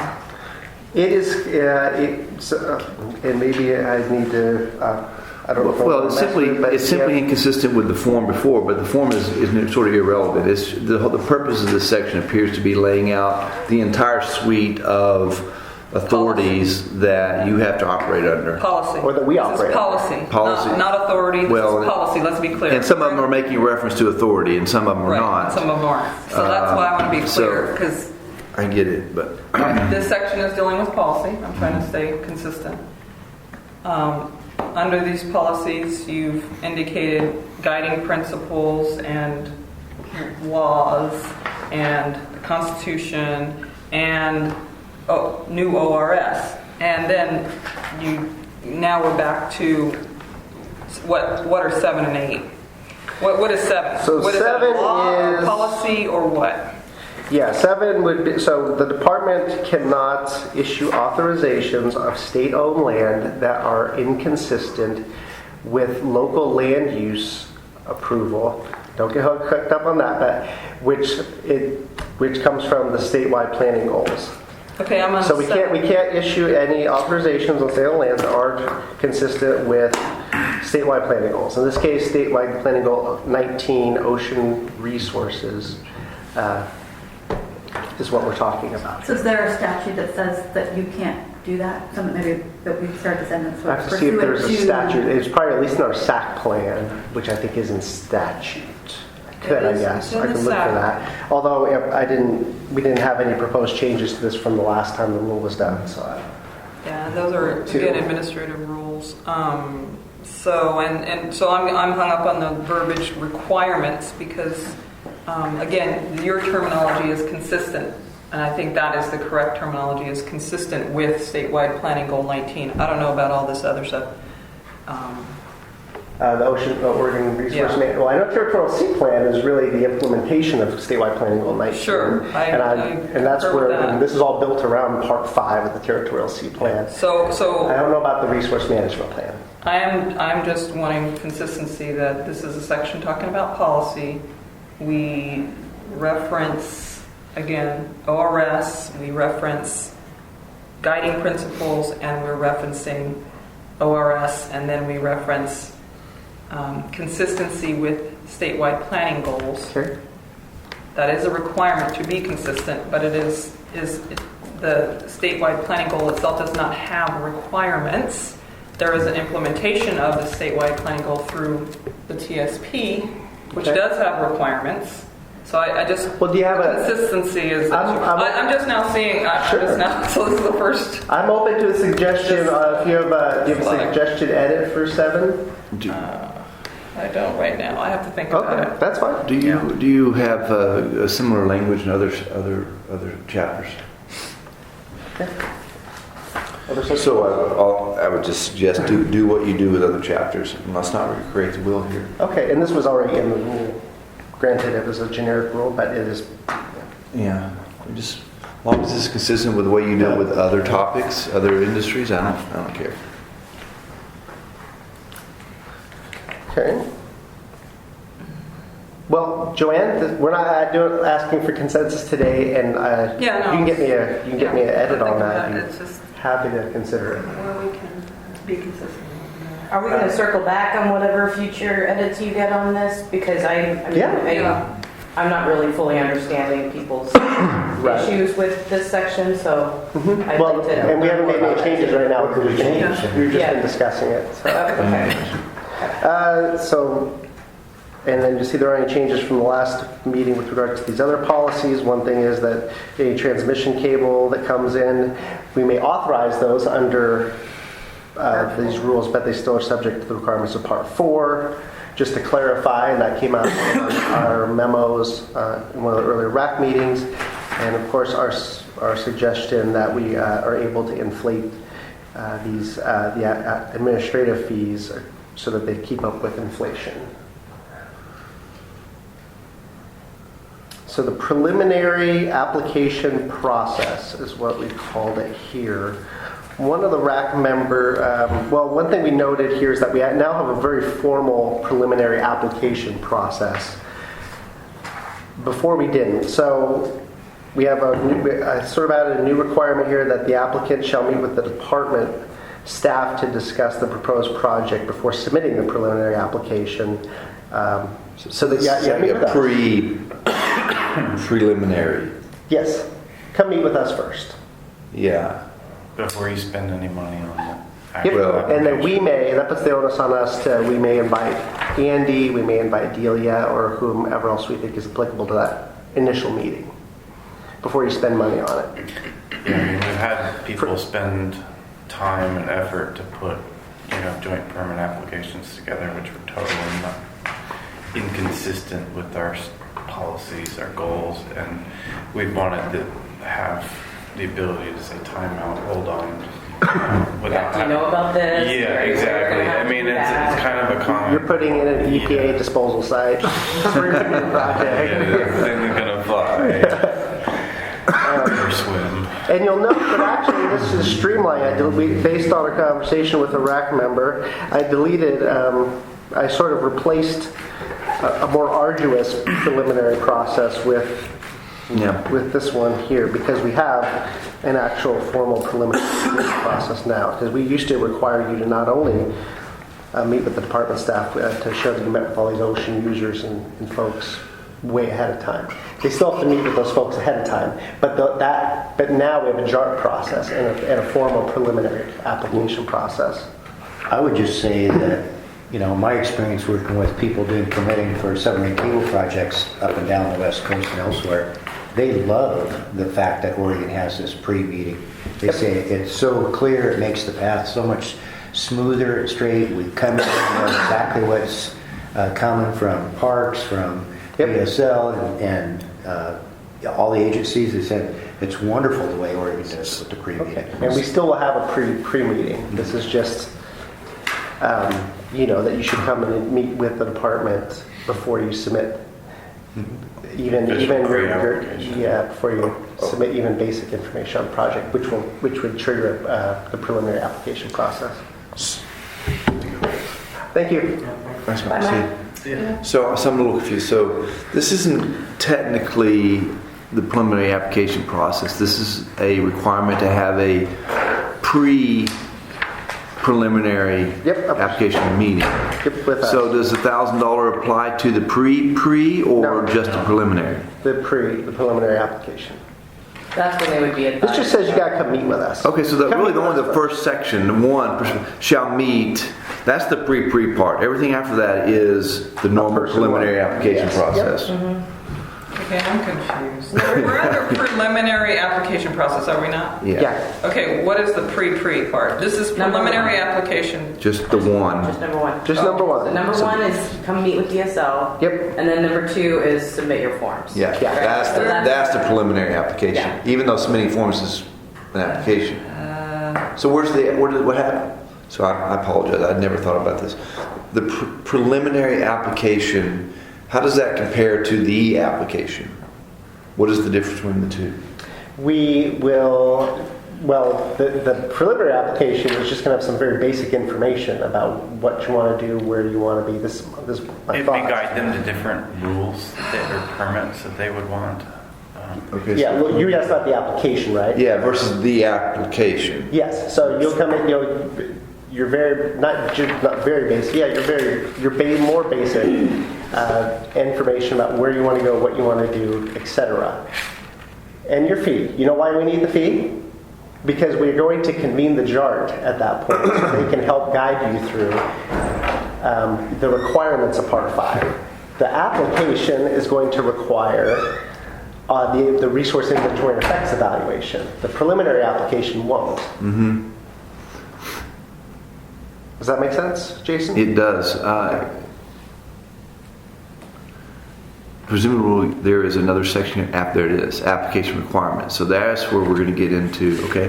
So I see it's as simple as never having actually gone through that process. It's getting more real now.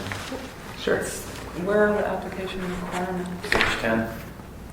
Oh, A few more. this Yeah. is Okay, so you come to Oregon or wherever, you meet with DSL, no fee. Say, hey, we want to meet with you. We're thinking about doing this off of, I don't know, Lakeside.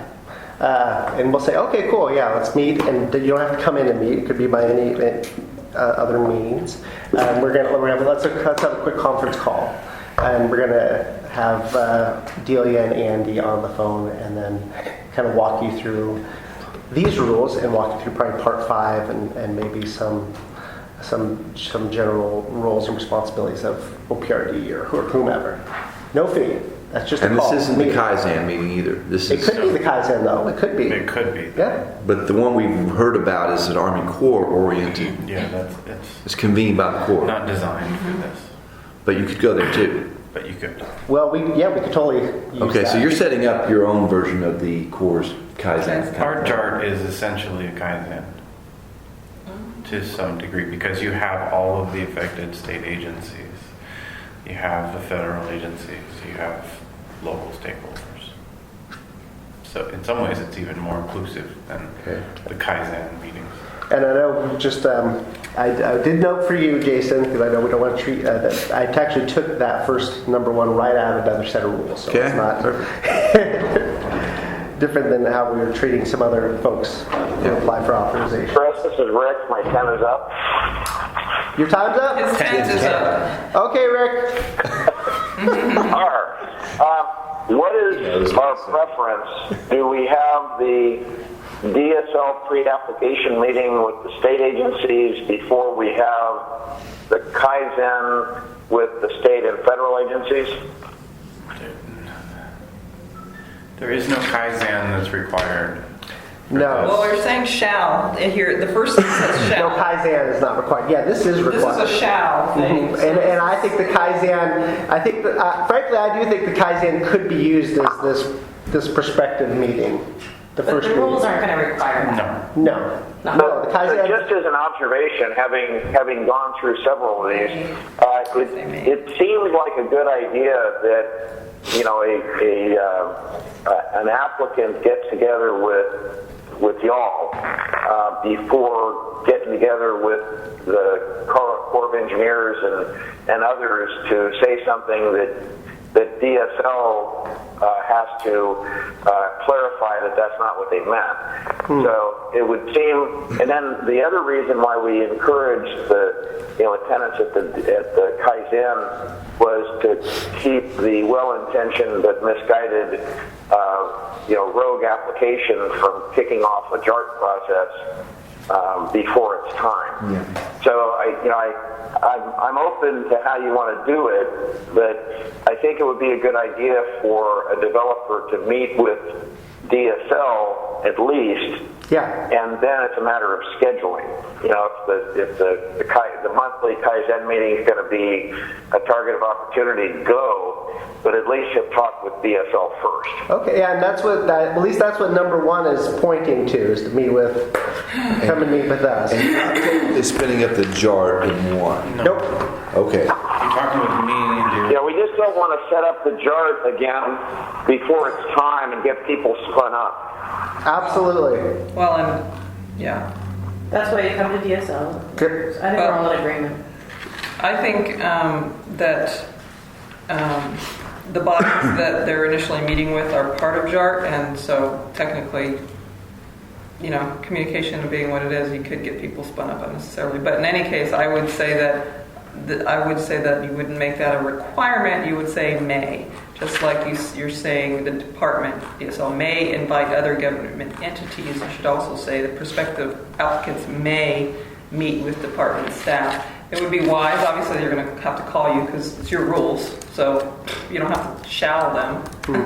You could say may. They may also want to meet with other industry, being an industry experts who are in the area who are very familiar with this. So it's not just DSL that is the parties that, as an industry representative, I would want to feel the waters out with the industry in the area and their perception of government in the area, and then the government. So you wouldn't require them to do. No, I wouldn't. Yeah, that would be I would the say rules. may. This is a rule. This is in the rules. So why would you shall somebody on that pre-application? Why would you shall? Because I think They want them to come talk to us before they apply for that's the application. to say you shall have this pre-meeting if you want to get started down this path. Well, this is the pre-meeting that we're talking about, though. That's why I was confused. So the first sentence under this preliminary application process is, as it was described in our discussion, that you shall- that's the pre-meeting, and then number 3 is apparently the pre. It's an application process, let's say. Yeah. So So why number would one you tell says somebody on the pre? You should meet with us I said should. You shall meet with us prior to submitting that application. Because otherwise they might unnecessarily submit An application. preliminary application with the fee of $1,000, and then you're like, well. Sure, that's why you have the first sentence say may.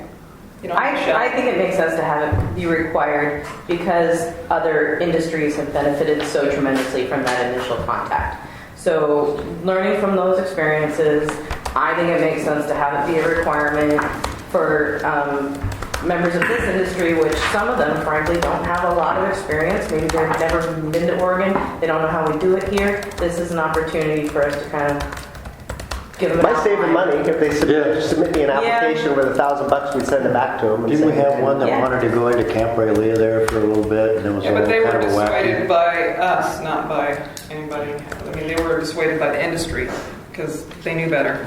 And so, I mean, But it'd be to me, helpful if they it's- came to the state It would first. definitely be helpful. I'm not disagreeing that it wouldn't be helpful. All I'm disagreeing with as a planner, when I was trained, when I first started, you shouldn't, even in comprehensive plans, you shouldn't should and shall people.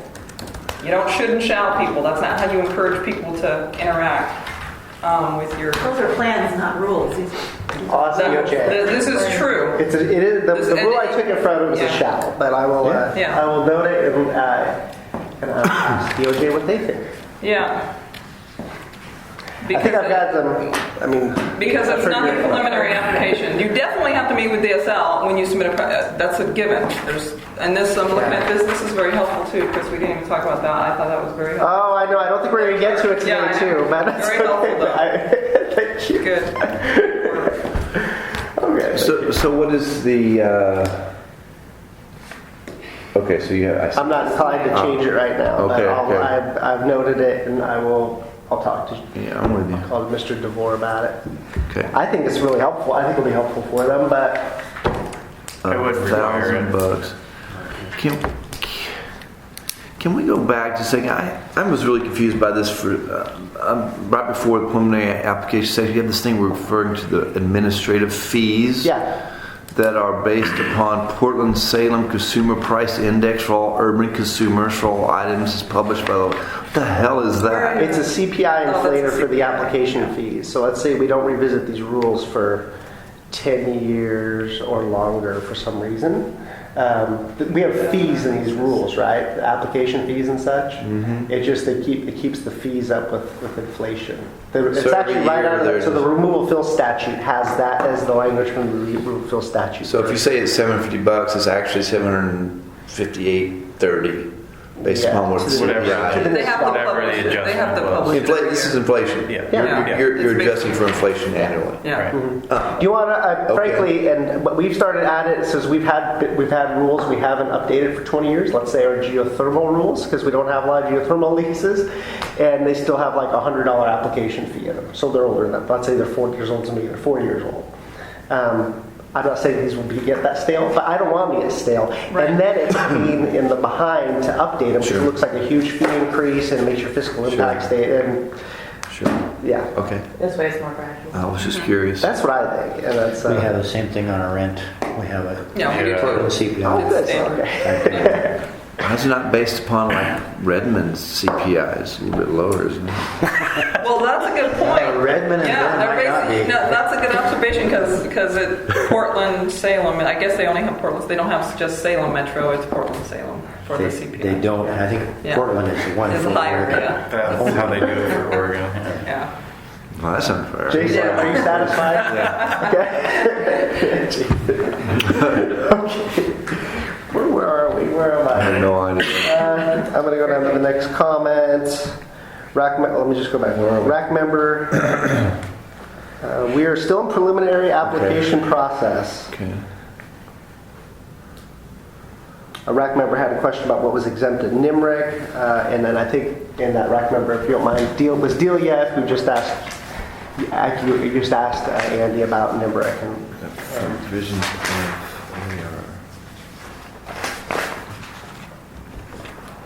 okay. I'm going to go to page 6. I think, no, we're on page 7. No, we're on page 8.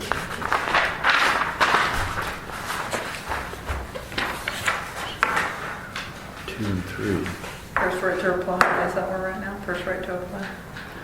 Not yet. No, we're not. I think No. we're still in the pre-application section. I'm just looking through my comments here. Jason mentioned the notwithstanding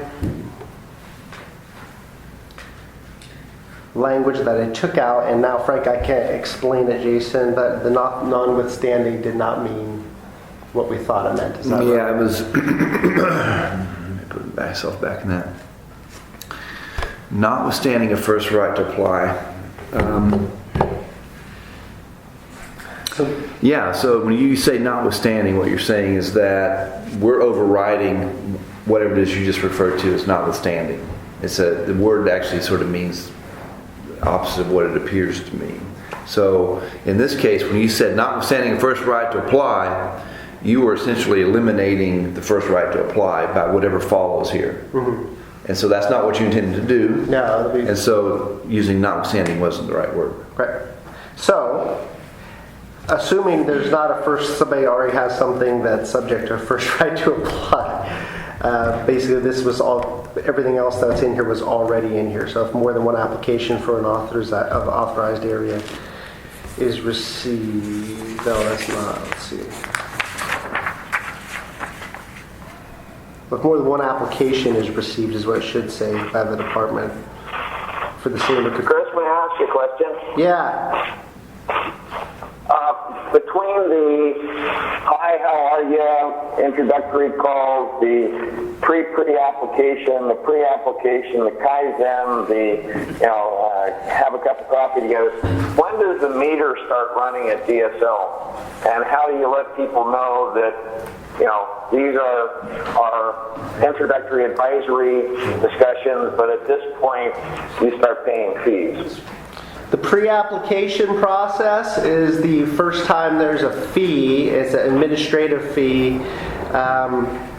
It's meant to cover the department's costs of setting up a file and then convening the JARC who can help an applicant who's now it's kind of more serious navigate through the requirements of Part 5, which is the checklist for resource inventory and the effects evaluation in particular, and the operation plan as required.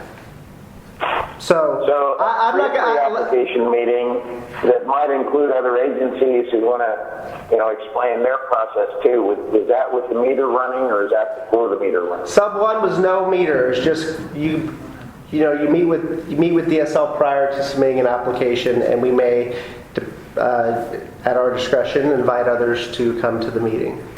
Then that's not a Kaizen. Okay. So for OWET and OSU and Camp Rilea to know the code words, we need to encourage people to request a pre-application meeting until they're ready to start paying pre-application fees. If you have somebody come to you at Camp Rilea and they want to deploy, you could just tell them you should probably direct them to the Department of State Lands, and that phone call could be the initial contact that's delineated in Sub 1. Okay. Or we might say, hey, let's get back together, just like everyone probably does in Outlook. We'll do an invite, and they could either come into the office, into this room, and sit down with us and other people if we invite them, or we could set up a conference call or whatever, and there would be no fee for that. I think that's really valuable. Well, the other thing it does is it allows companies to become aware of the process and understand the timelines that are associated with them. Yeah. Because we have had several permit applications that have not had a clear understanding of the amount of time it's going to take to get something into the water, and then an unreasonable expectation of turnaround from the agencies who are asked to review. So when somebody actually comes in the door and submits that application form fee, that starts the clock, right? Mm-hmm. And they could probably have more than one meeting with ahead of actually submitting the application. Well, because there's not really a clock either, right? It's a flat rate of $1,000. Yep. There's not until you file your actual permit. Is the way I'm reading this. Yeah. And that makes sense. So the longer it takes them to get through the state process, the more it would cost the state. In other words, you guys could run over the $1,000. Oh yeah, I'm sure. I mean, these are major increase. We're trying to increase the fees from what we have now to cover more of our administrative costs. But unless we actually did true cost recovery, but then then we won't likely recover our costs unless we are super efficient, because we start doing a bunch of these. But I don't think it's probably going to happen. And without, advertising for OWET, I think one of the things that OWET can do is help explain to developers how to get through the process as efficiently as possible for themselves and the state, and lessons learned about here are ways to slow this down and cost everybody more money, and we don't want to do that. Mm-hmm.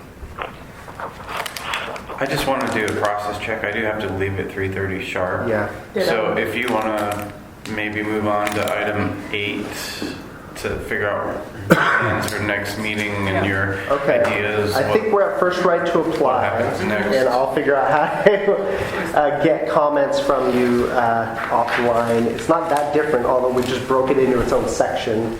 Try to clarify, to take it out of we had a little bit of it in the policy section, and we had a little bit of it in the application section, to just give it its own section. But yes, thank you.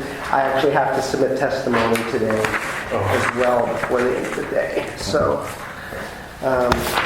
okay, folks. We plan. Thank you for your time. Do we have something scheduled for the next meeting?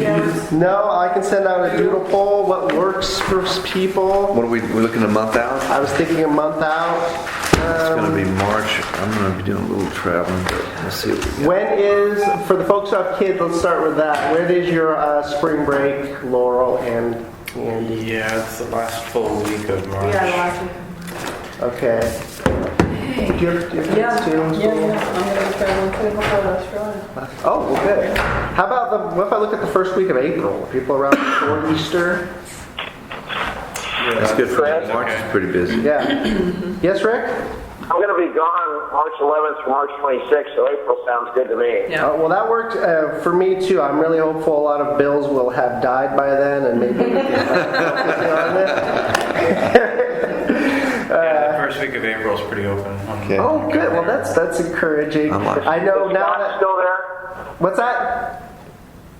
Is Scott still there? Scott is here. Yes. Would you ask him to give me a call? Scott, give him a My call. number? Okay, Rick, I'll give you a call. He says okay. Thank you. So, guys, Appreciate it. I definitely want to get the next meeting in because I know I bet you Kirk might have done cartwheels all the way to pick up his daughter, and we want to get to the next phase for them, which is same thing we just talked. We're going to talk about with these rules is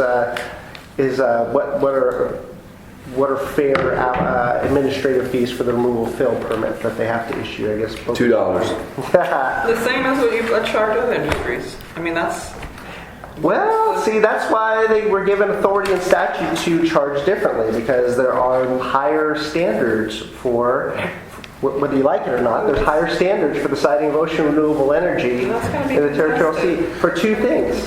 For one reason, too. Well, it's too bad. there's no local land use planning authority in the territorial sea, so the state permitting processes are responsible for that as well.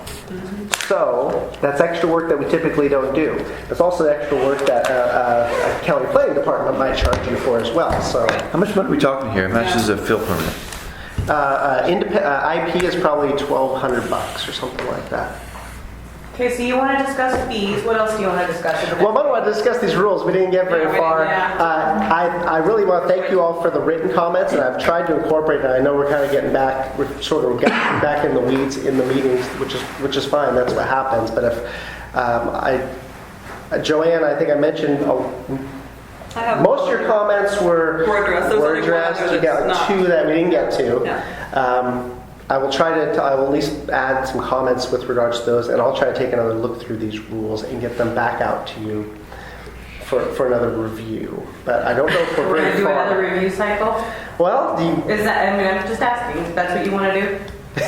do I want to do it? Would we need another review cycle? I mean, after we get through this one, we want to go do it again? Well, we haven't come. Well, we didn't even get to it. That's why I said when we finish getting through this one, you can do it another one? Is that what we're asking? No. Okay, so what I'm asking is at our next meeting, are we going to pick up where we left off on this draft? Yes. Or are you going to give us another draft before then? Oh, that's a question. I would really like to actually, It would save you work if you didn't. yeah. I guess that maybe we'll pick up at first right to apply. Is that where we are at the next meeting? Okay. Can you review from that point on again to see if you have extra comments? And I guess if you have the time, you're always welcome to make the changes that we've commented on ahead. But we Well, would I've gotten pick up. saved. We would pick up with the first. There was really only a few Yeah. suggestions, Right. and I was just going through. Yeah. We just kind of looked through the edits. Right. I really like this draft that you have put out. I think it addresses the comments we've submitted that I've seen from other parties, and so Okay, well, good. hopefully. We're like 90% there. Yeah. Yeah. Of course, we do get hung up on little things. That's his fault for that. True. But you know, the things, unfortunately, we didn't get through this draft, and there were some other things I wanted to get to. First right to apply was something out on the agenda, so that was section because I haven't been comfortable in talking to all the RAC members too, making the jump from a first right to apply for again going from you have a scientific equipment deployed, and now you have the first right to apply for a lease. And I'll be happy to talk more about that with you, as opposed to going from scientific equipment to a pilot project to a lease. Doesn't mean you can't apply for a lease, but it just, Doesn't give you the first right. yeah. So we can think about it. Yeah. The rules haven't changed, so you don't have to worry, you don't have text. Something weird about it, isn't there some language in it that excludes scientific experiments unless they're related to wave energy, right? So if you do a scientific experiment that's related to wave energy, you're kind of falling under the umbrella of wave energy related regulations. Didn't I see that somewhere? Scientific monitoring equipment that's associated with an ocean renewable energy facility. Yeah. They're not just the buoyant devices out there by themselves, which is the first step, right? We can revisit that. We were close on that, Jason. Yeah.